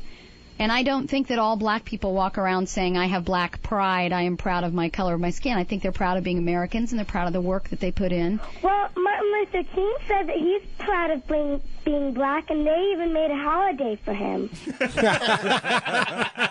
Not in all the states. Honey, if you're worried about it, go move to Arizona, where they don't. Well, then she'll be crying because she got to go to school that day. So it's like a take. You got to give something to get something. He said that he's proud of being black, and they even made a holiday for him. In which speech did he talk about being proud to be black? That was his whole. No, his thing was we should judge people by how they treat each other, not by the color of their skin. Well, what about black entertainment? It doesn't say Nigerian entertainment. It says black entertainment. Oh, I love it. Nigerian entertainment. Exactly. Nigerian entertainment is fleecing stupid people in the Midwest out of money. Like, hey, hello. Hello, you may not know me, but I am King Akaboka Baka, who have been left $2 million. Please give me your bank account and I transfer it right away. Yeah. Do you know how many people in this country are fooled by that stupid scam? That's amazing, though. Those girls are educated, I must say, Well, or brainwashed, one or the other. I think it's called brainwashing. Yeah, well. Judge people by how they treat each other, not by the color of their skin. Well, what about black entertainment? It doesn't say Nigerian entertainment. It says black entertainment. Oh, hey, I agree with you on that, Ellie Mae. WET. No, I totally think, Ellie Mae, that it's silly that there's a whole TV channel just for black entertainment. Oh, see, now they're both getting a little... There's not just one to let you know. There's a couple of them. You got the WB. So, and I'll do this interview... It gets even. Oh, it's not an interview. She's calling. They call these stations. I wish he'd call in here. We could maybe see if we can get this dumb cracker on the phone. Let's listen. Don't you think it's silly? No. To judge people by the color of their skin? No. Why is it okay to hate people because of their skin color? We don't hate them. Do you think you're better than them? We just want our own living space. We just want our own living space. We want our own trailer. My space. Here's my trailer. I don't know nobody coming over here now. My sister's my brother. Right. It's like that, that old thing, like, yeah, the Mexicans come and take our jobs. Fool, you sitting on your front porch, like, into a case of I ain't doing PBR. that. What is your job? Reproducing? You won't get me washing no dishes. Do you think you're better than them? We just want our own living space. What does that mean, Ellie Mae? You just want your own living space. Are you telling me, Ellie Mae, that you don't want a black person living next door to you? Well, if I can pick, so yes. Oh, my God. This little girl is awful. If I could pick them, yes. And when she gets better, this little girl starts ranting because there's a black person in her neighborhood. Next door to you? Well, if I can pick, so yes. I don't. If you could pick your neighbors, you would not pick a black person to live next to you? Correct. Why, Ellie Mae? Just because. I need a better reason than that. Are you a Christian? No, I'm not. I'm an atheist. Which kind of shocked me because, okay. if you ever go to, like, the Ku Klux Klan website or whatever, it's all, like, Christianity stuff on there as well, which I don't understand how they kind of sort of came across that mixed message. 9 years old? This is when she was 11. They're now 13, and they're coming out with a new record. They're hitting up with I guess maybe hear it on Z100. No, I'm not. I'm an atheist. You're an atheist. All right. Please understand. Did you actually know that Martin Luther King preferred white prostitutes and plagiarized a lot of people? Wow, are you reading that from something? No. You're not? No. Are you at school or are you homeschooled? I'm homeschooled. Of course she's homeschooled. I love homeschooling. Sure, you'd have to go to school with black kids. You're not? Are you at school or are you homeschooled? I'm homeschooled. Do you spend a lot of time listening to talk radio, Ellie Mae? Yes. Of course. Yeah? But we should love people because of what they give us, regardless of the color of their skin. You don't hate other non. But you wouldn't want them living non-white. next door to you. We don't hate blacks and we don't hate browns and yellows. We just want to. We don't hate the yellows. Read. Hate browns and yellows. We just want to be separate from them. But why? What's wrong with them? My neighbors are black. Well, my neighbor, she has a black boyfriend, and she's just horrible to us. So what does that have to do with her black boyfriend, Ellie Mae? Well, I would prefer not to have black people down our streets. Well, at least not this black. Sounds like the street I grew up on. Yeah, no kidding. Y'all are listening to the Lazlow Show on K-Rock in New York City. The Lazlow Show. Wayne was telling us about how his dad's a drunk. We think that story is hilarious, but it's weird how I tell that story to guys, and they think it's hilarious, but when I tell your story about how you waited in the car for your dad to get out of the bar to girls, they cry. I swear, across the board, they cry, where I'm like, dude, I got this really funny story. Wayne was telling me this. No, you can make a girl cry. You tell that to your wife to, show your sensitive side. And I think that's a lot of the things about our show is there's things that I sort of consider normal because, Wayne sort of beat me down. I brought you down, huh? He sort of beat me down. I just sort of forget, how absolutely horrendous it is, My sister came on the show, as we all remember last week, and the way she described the show was the worst thing ever.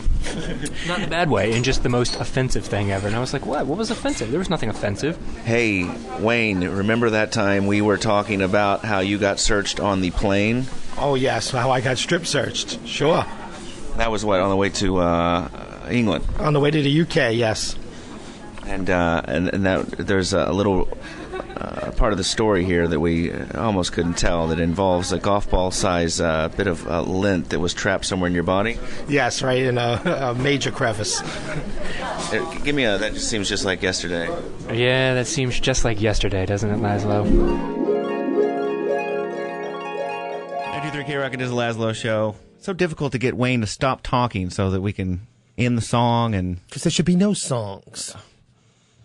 Okay, then you must talk for the rest of the show. Go. No. All right, so you want me to tell them about my full body search that time when I landed in England? Speaking back, to Lazlow's big, I got pulled into the room. You didn't even know what scared is, okay? I flew for 7 hours. I had about 15 Absolute of those little bottles. I walked off this From where? plane from, where was I? I left from Kennedy. Going where? And I went to Heathrow in London. And back again in 15 hours. Oh, no, it was 7 hours getting there, but I had 15 of those little bottles. Okay. And you so I you was inebriated. And you still had at that point you had the beard, dreadlock beard. Actually, down your no. waist? At that time, I didn't have the dreadlock beard. That was when I was there. That was my influence. I met someone that had that I was influenced by, and I had to come back home and duplicate it. You know what's funny is when you're walking down the street with Wayne, or we were in a bar last weekend, and some guy is people just sit there and stare at his beard, and then we'll strike up a conversation, and you can just see it on their face. They're just waiting for the moment. This guy last week, he's like, dude, what is the story with that thing? How many years? But anyway, I landed at Heathrow, and I am literally like Jimmy Inappropriate. I'm just a sopping wet sponge. The seat I sat in, my wife said, was dripping wet. I'm sitting next to another drunk 40-something-year-old woman that's flying from California for 4 hours, 5 hours longer than me. She's inebriated. Crying? No, she was a happy-go-lucky drunk, but there was very little. There was a lot of conversation between me and her, and no one else on the plane. So it wasn't like a library. See, I never understood the people who got drunk on a plane, because really mixing vodka and motion sickness. Is not no, really it wasn't my thing, that. It was but a whole thing about that you're not going to have weed for 36 hours straight. You're going to dry out, so you need to keep yourself medicated till you get there. So anyway, I did do a incredible amount of smoking before I got on the plane. A couple blunts, probably at least 2 or 3 blunts. But when you're flying, you're not thinking of anything. But at one point, I read my passport, which was the very first passport I ever was issued or had, and it clearly says on the back of it that when you leave the United States, the laws are not like how you think here. Like, you say to a cop, yeah, I'm smoking, all right, I'll throw it away. Give me a ticket, I go to a judge, Where was that? Where on the Where on the planet? In New York, you'd be surprised how many cops does it say that? What? No, that you don't have the same rights? No, I mean, if you smoke weed, you can. Oh no, it doesn't say throw it that. away. You just take that for granted in America. Okay. But anyway, so now I'm flying and it's sticking in my head, the whole thing. When I get there and I land and we get up to customs and we brought a couple things for the people we're staying with, and the guy asked what it is, and we got a bottle of Absolute, and then all of a sudden, he's being real pleasant. I don't think anything going on, And he says to me, Oh, hang on. We got Reed's getting a phone call. Is Christian Finnegan here? Yes, he is. I go get him. Oh, that rules, because we just got a call from Drew Curtis of Fark.com is sitting at LaGuardia. I hate flying in LaGuardia because your plane lands, and they're like, oh, you're going to have to be here for another 2 hours while I'll find you a gate, because there's 8 gates there and a billion airlines. It's crazy. Yeah, and the airline or the airport I flew out of today in Virginia, you know how many gates there were in the whole thing? 1. 4. Would you fly Piedmont? And you know how many people were there? 6. It's like, why do you even have an airport? It's like, anyway, all right, don't make fun of me while I'm gone. All right. Just make fun of my scooter. All right. But anyway, I'm there and I land in the airport. Hold on. Reed's leaving the room. There he goes. There he goes. Jiffy music. So anyway, I land, and we go through the custom things. Don't think any of the guy's pleasant as can be. And then he says to me, I need to see you on the other side of this, partition wall, which, the ceiling height is like Glory 12 hole. feet. But they only got, he was going for the glory hole. But the wall's only 8 feet high, and I go on the other side, and sure enough, I get in the room, and there's 2 other guys, and they first, hit me with, you got to take your shirt off. I take the shirt off. Did you kind of do it in a sexy move? No, you're panicking right now. You're not in 112th precinct. You are now in Heathrow Airport with custom officers. Very serious. So you weren't like, bunch of, wow, you're going to see a little nice show, buddy. No. So I'll get to the good point. Dude, you're liquored up. I mean. But this is a sobering experience very fast, okay? And, so the guy gets to me, you take your shoes and socks off. So then he says to me, I need you to unbuckle your pants, put your hands on the wall like as if he's going to frisk you, and he pats me down. He goes, I need to ask you one last thing. I need you to drop your drawers, spread your legs, and put your hands back on the wall. For a full... That's quite a last thing, that, isn't it? Yeah, but this is now 15 minutes, and what I don't realize is my wife is just on the other side of the wall, and she hears this whole thing, and she hears me giggling. And I'm like, what more are you supposed to do when a guy's, you're stark naked in a room with 3 other English guys, all right? And I'm hanging out there, and I'm kind of being all cool, and, so the guy says to me, your drawers to your ankles, hands back on the walls, feet spread. And, your pants are all bundled up by your ankles, so it's kind of like a little awkward and everything. And I go to put my two hands on the wall, and all I hear is the rubber glove snap on the guy's wrist. Oh, your favorite sound. Oh, your favorite sound, exactly. And with that, the guy did the whole, little peeky up there and seen that I was clean and kind of like, or not, but closed up the issue and said, I don't understand why the dog thought you was muling. Oh, so a dog set off. Oh, a dog sniffed me and I didn't pay any attention to it. No, this isn't customs. They do that to everyone coming into England. Really? Yeah, absolutely. That's why I've never been there. It's a glory hole park. But hold on, the ticket of the story is about, 2 hours later. First of all, I was so paranoid that the guy that was meeting at the airport to pick me up, I said to him, you gotta have something for the minute I get off the plane. I'm going to be in hysterics. I need to calm down. So he comes walking up to me. By something you mean? Some weed. Okay. So, and, as he comes walking up to me, I grab him quick and I go in his ears and I whisper. I was like, don't pass me nothing. Don't show me nothing. They're watching us. They know I'm here for something. I just want to go home. And so I go back to my friend's house and we're kind of hanging out. And now I'm into a bottle of some type of cheap vodka, because you don't get really good vodka over there in London. No, terrible. Exactly. Plastic bottles and brand name you never heard of from who knows where. Is that a true story? Well, you don't get good vodka in England. No, it's nonsense. Of course you do. He's just agreeing with me because it sounds trying good. to get through the story. Just like so we can all go home to bed. But anyway, so I get to my friend's house. I get a couple shots. We get a little smoked up. I relax, and I simulate for my girlfriend and our friend who's a man. And I do the whole dropping of my pants, and sure enough, I do it for them, and I pull my pants down, and I look back, and the two of them are hysterical. So I'm thinking I got some kind of stainage back there. It's, smear or something, It turns out I got a lint ball in the crack of my butt the size of a golf ball. And all I can think about is that poor guy who is the officer who strip searched me. He's got to go home and tell his family his day's events. And today, I strip searched this white guy that had a lint ball in the crack of his butt, the size of a golf ball. Wow, that's legit. Now, that's scary. Yes. That's job satisfaction. On the way back, Laz, I actually also got stopped again, same trip, coming back, because I was infatuated with the Page 3 girls. Yeah. Bought this big Sunday... What's the Page 3 girls? Page 3 girls is in the... The Mirror. Isn't it the Mirror? The Sun, I think. The Sun, yes. The It's Mirror, the Sun. I think, do a Page 7 girl. Yes. It's a girl who, if she was here, would probably be a cheerleader, but there's no cheerleaders in England. Or an up-and-coming actress, singer. Yeah, or anything, who instead just poses in the daily newspaper, one of the tabloids, equivalent of the Post, topless. Which in our country is totally taboo. Yeah. Can't see a topless woman. Work in charity later in her life. But when you're an American and you go to, you're fascinated with Page 3. You love it. You wake up every morning to run down to get your color glossy of the Page 3 girl. And Samantha Fox is, just to let you know, one of Elizabeth Hurley, Page 3 girl. So you're kind of excited about this. Sunday. Was Elizabeth Hurley a Page 3 girl? Elizabeth Hurley, who did I say? You said Samantha Fox. She was. I think Elizabeth Hurley also was. I don't know. All right, well, it sounds good. It does sound good. It's a good story, anyway. But anyway, the Sunday issue comes out last, and the Sunday issue is just like Screw Magazine. Okay, they got football scores and porno. Dial-up numbers, massage parlors, lingerie, the whole 9 yards. So, to entertain my friends, I bring back home the whole week's worth, getting Kennedy, and I'm not allowed to bring back pornography. What? Yes. I've never heard of that. You're not allowed to bring back pornography. Into the United States? Into the United States. So the English newspaper counts as pornography? Well, they didn't really consider it pornography. What they did was they kind of went through it page for page, and each page they let me know if there was any bestiality or child pornography, I would be arrested.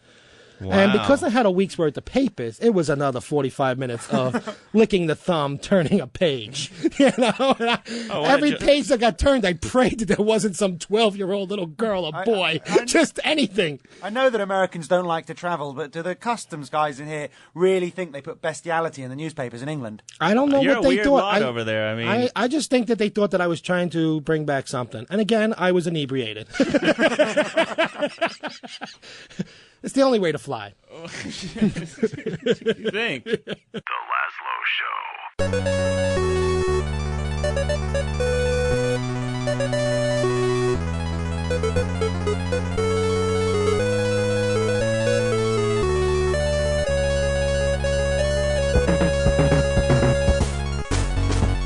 It's a rerun of The Lazlow Show.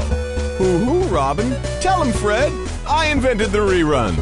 So we're in studio here. Big Wayne is the sidekick. Reed is the useless producer, and who has lately been coming not so useless. No, Wayne. but where were you tonight for the big noodle party? Yeah, we have a pre-show meeting where we talk, and you had to go to a birthday party for a 2-year-old. My niece. She just turned 2. But this Laz tells me you love her like she was one of your own.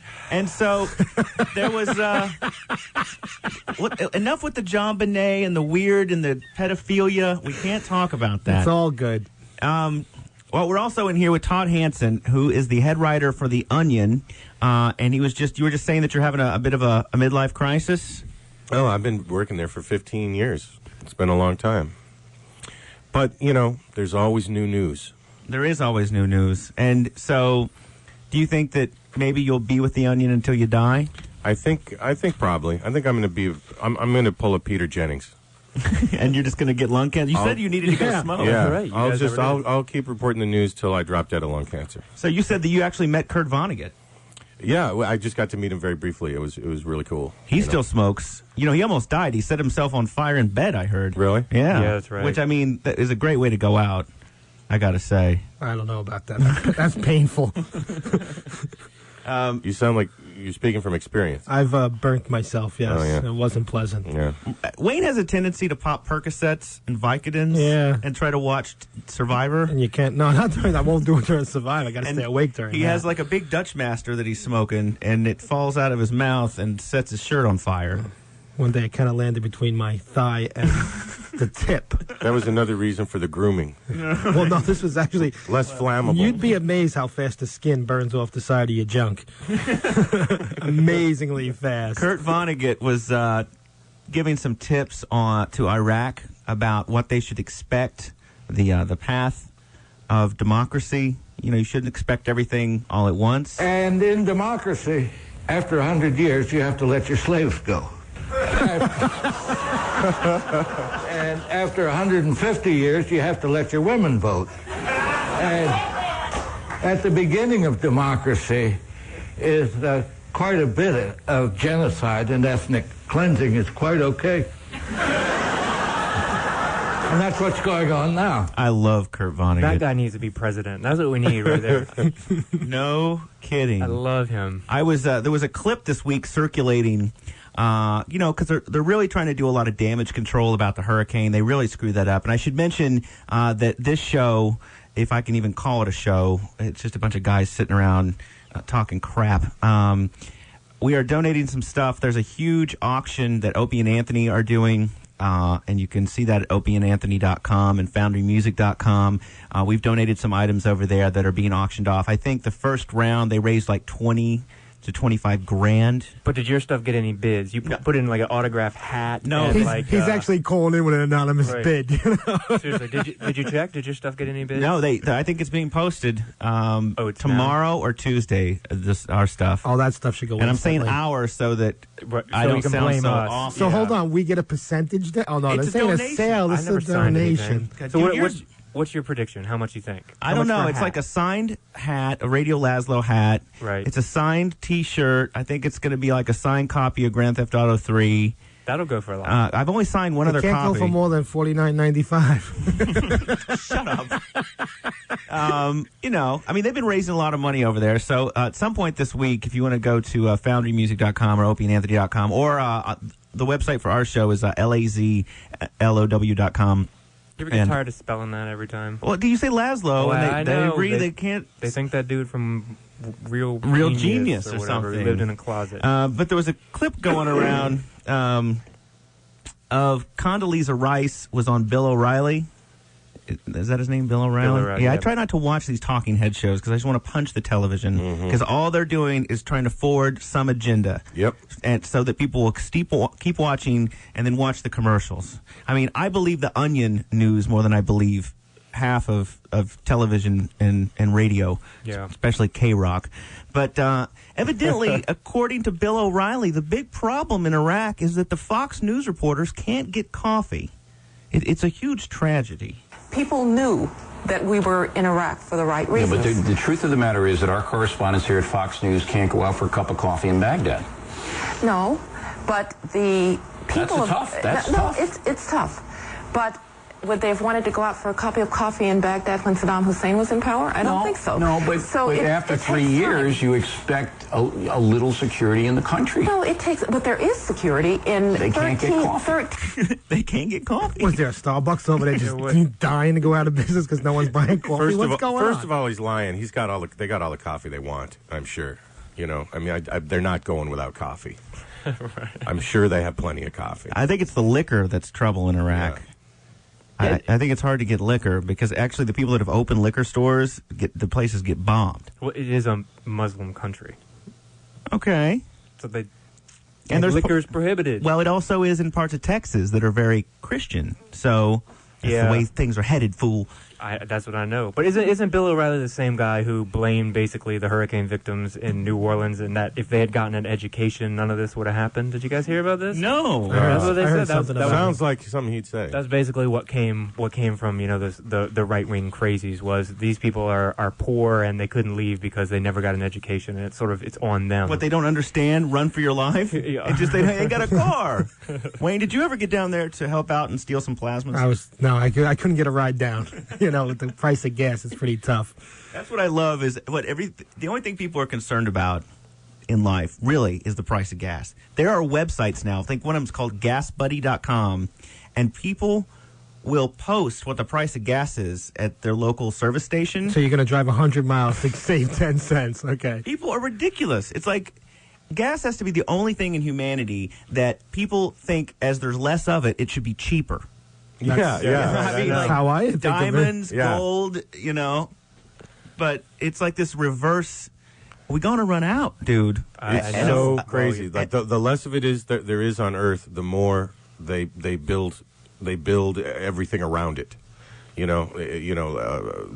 less gas remains on the planet, the more they base the planet around gasoline. It's really strange. They're probably doing that in Iraq right now, like building highways, superhighway system. Superhighway system. I think that's called the internet, dude. I think that's called the internet. Speaking of humanity falling into the bowels of hell, Reed and I noticed this week online, Trekkies, are a bit of an odd lot. Are you into Star Trek there, Todd? Well, I mean, I was when I was in 8th grade. Like the A-Team.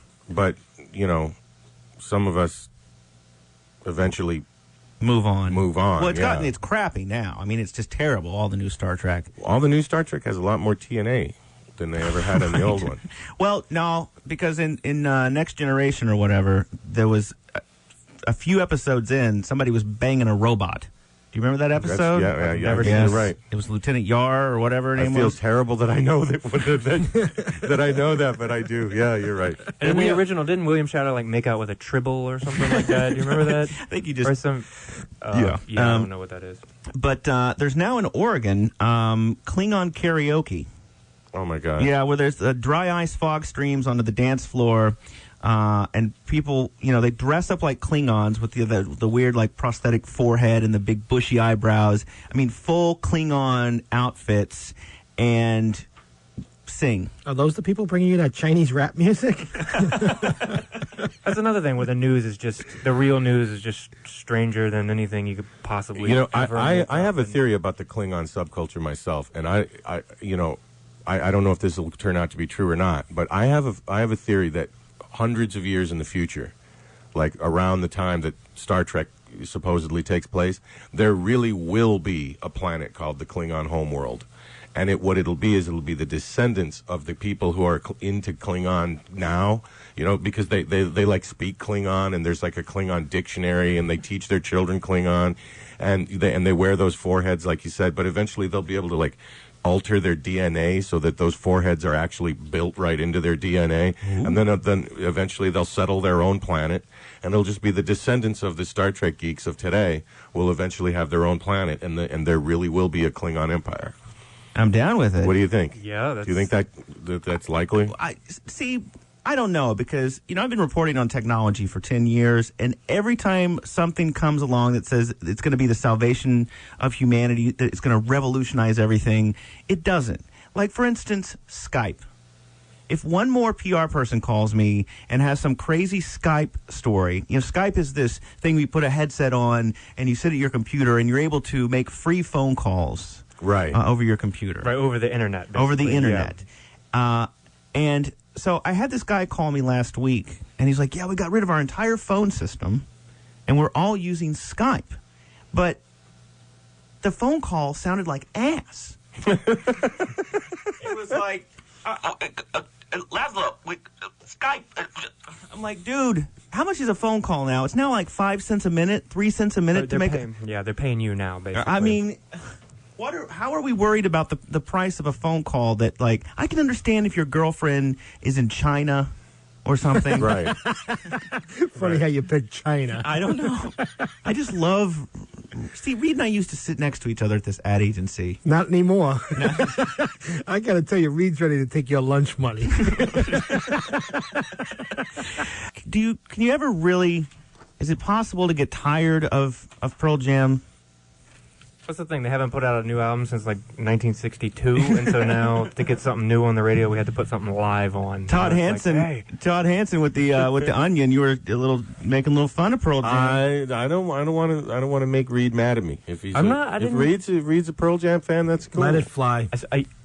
I'm not a fan. Go ahead. I just think that Eddie Vedder sounds so much like Neil Diamond that I'm not convinced that it isn't really Neil Diamond standing Neil backstage. Diamond's coming back. I think Neil Diamond's... He never left. I don't want to give away my age, but Neil Diamond was the very first concert I was ever taken to. By who? By my aunt. The homeless girl that you were banging? It was by my aunt. I was only about 10 years old. Hey, man, Hot August Night is a rockin' record. Well, evidently he's feeling like he's sort of out of the mainstream, and he saw what Rick Rubin did for Johnny Cash. And so now Rick Rubin and Neil Diamond are evidently going to be doing a cover of The Rooster by Alice in Chains or something. I don't know. Excellent. Line one. Yo, what are you guys going to play next? Some Nirvana or what? That's it. You're going to hear talk. Do you want us to talk or do you want us to play rock? Dude, every time I hear Nirvana, I want to freaking blow my head right off of my shoulders. They are the worst band I have ever heard. Yo, dude, you been listening to the show? Dude, I've been listening for like 4 hours, man. I have like 97 Pap scans in me. I am so stoned and hit up right now. Well, we only been on for about 2 hours and 20 minutes, so we're going to only take credit for half those cans. Dude, I am hitting beer with Robert the Roberto in Manville, and we are so hit up. This is going crazy. I don't even know where I am. I think I'm in Manville. I think I'm in the sky. I think I'm high. How you doing? How you doing? How you doing? These guys got any chicks with you, or just use two guys? Dude, it's just us, man. It's guys going for it. We're getting some fluids, man. We're going for it. 30 packs, Pabst Blue Ribbon. Your uncle ever touch you inappropriately? Dude, I don't know what you're talking about, man. Whatever. You know what? Word up, Vanilla Ice. Touch your mom. How you doing? Where you at? Where you at? How you doing? Yo, Vanilla Ice. Yo, dude. Wow. That's the caliber of our listeners, huh? All I can say is I hope that the homeboy isn't driving. Right now. He's up in Manville. What is Manville sounds like Chelsea. Yeah. What is it? Definitely. But I like how I think you walk funny after Manville. He said, dude, it's just us two guys going for it. We're getting some fluids. Yeah, exactly. Now, what does that mean? Bodily fluids. two guys going for it, getting fluids. Mm-hmm. Dude, this is why I answer like one phone call and like a But week. look at the comedy level, though. Well, I mean, We're just two dudes hanging out. That's how it happens. That's how it starts we're for all just you two straight dudes guys. hanging out. Hang out with two guys drinking touching beers. each other's junk. Over here in cell block D. Yeah, and that's what Manville is. Yeah. Manville is just prison slang for cell block D. Hey, Todd, I'm not a big Onion reader or supporter. Or I a can't reader generally. No, I read. Yeah. I can tell you What that do you when I read? have Yeah. read it, What I do have. you read? You're I a have read it carpenter in from Queens. But when I have read it in Lazlow's bathroom because it's good reading material when you're in the John. That's what it's for. But the page I never even came across till today on the ride in is the Savage Love, and I am in love with this page already. I The guess- first one that caught my eye is this 16-year-old girl that writes in saying that her 20-year-old brother comes into her room in the middle of the night with a foot fetish. And she wakes up finding him licking her toes and putting his junk between her toes. And her problem is she doesn't know whether she should go tell her mother and her father. So that seems like a pretty easy question to answer, doesn't it? Oh, most definitely. Yeah. Go back to sleep. Not if it, Clearly. got to be from the South. I mean, Clearly, you don't want your parents finding out about that.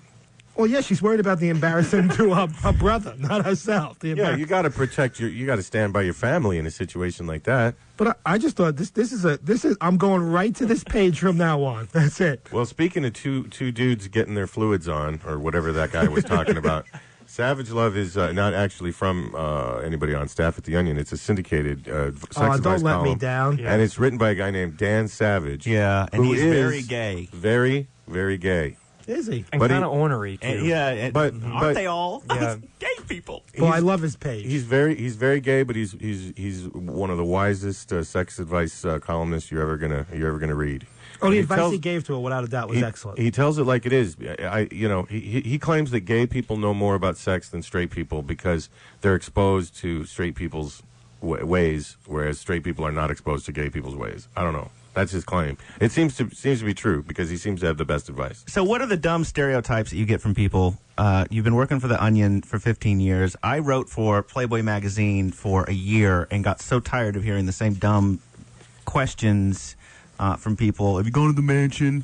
Yeah. No, you have to be a midget and in like... Right, exactly. And the offices here are just like a cubicle row with a bunch of 30-year-old dudes in ties. What does everybody come like, I got an idea for a great story for The Onion? Yeah, you hear that a lot. And then you also, people send you stuff that like a funny picture from the internet, and they're like, you should put this in the paper. And it's like, what? Like we're going to run something that somebody else made that was on the internet? We can't run that into our paper. It's copyrighted or whatever. And then another thing is, people ask you, where do you get your ideas? You ever get that one? That's the worst. You ever get that question? Not for this show. People are like, where do you get your ideas? Yeah, for this show, it's like, why don't you get some ideas? For this show, it's like, why don't you get some decent guests that someone has heard of? Right. No, but who's heard of Todd Hansen from the head writer of The Onion? Like no one. What's your mom's name? That's the point. Some people have. My mom is a big K-Rock listener, so I'm hoping she'll be. She really likes Pearl Jam. Does she live in Manville? No, but the answer we always give to that one is we say when people ask where do you get your ideas, we say we have a subscription to Ideas Magazine. Woo! People don't like that, do they? I don't like that joke. Well, you should just tell people like Wayne that you're a carpenter, and then you won't have to deal with it anymore. Exactly. Is that what you do? You just say I'm a He's carpenter? legitimately. That's Here's what what happened. K-Rock called me and said, "Dude, we love the show, all the radio that you did in Grand Theft Auto, because when you're driving around in the car, you can hear all this different radio." Can his head get any bigger? And so he said, "Do you come do a show over here on K-Rock?" And so we did. We did a couple on Friday, and we got moved to Sunday. And this is the 10th show, and it is probably going to go at any moment. We don't know. And I'm not saying go like take off. I'm saying nosedive. Though I got an email from a guy that last night who says that he and his buddies like to hang around and do drugs and listen to it off the internet. So yeah, that's really our fan base. Our fan base literally is like, I get weird emails from Denmark. From some country. Well, that's surprising because I don't think there's a lot of connection between playing video games and doing drugs. I mean, people who are fans of Grand Theft Auto, you wouldn't expect those people would probably do drugs. No. Yeah. Probably not. I know Wayne. I think Wayne plays San Andreas, and here's what he does. I'm addicted to just the OTB parlor. He goes in the game. There's evidently a. I've never been to it. There's OTB There's parlor. a horse track in the game. He literally fires the game up. I started with $46,000. I'm at $900 million. That's so awesome.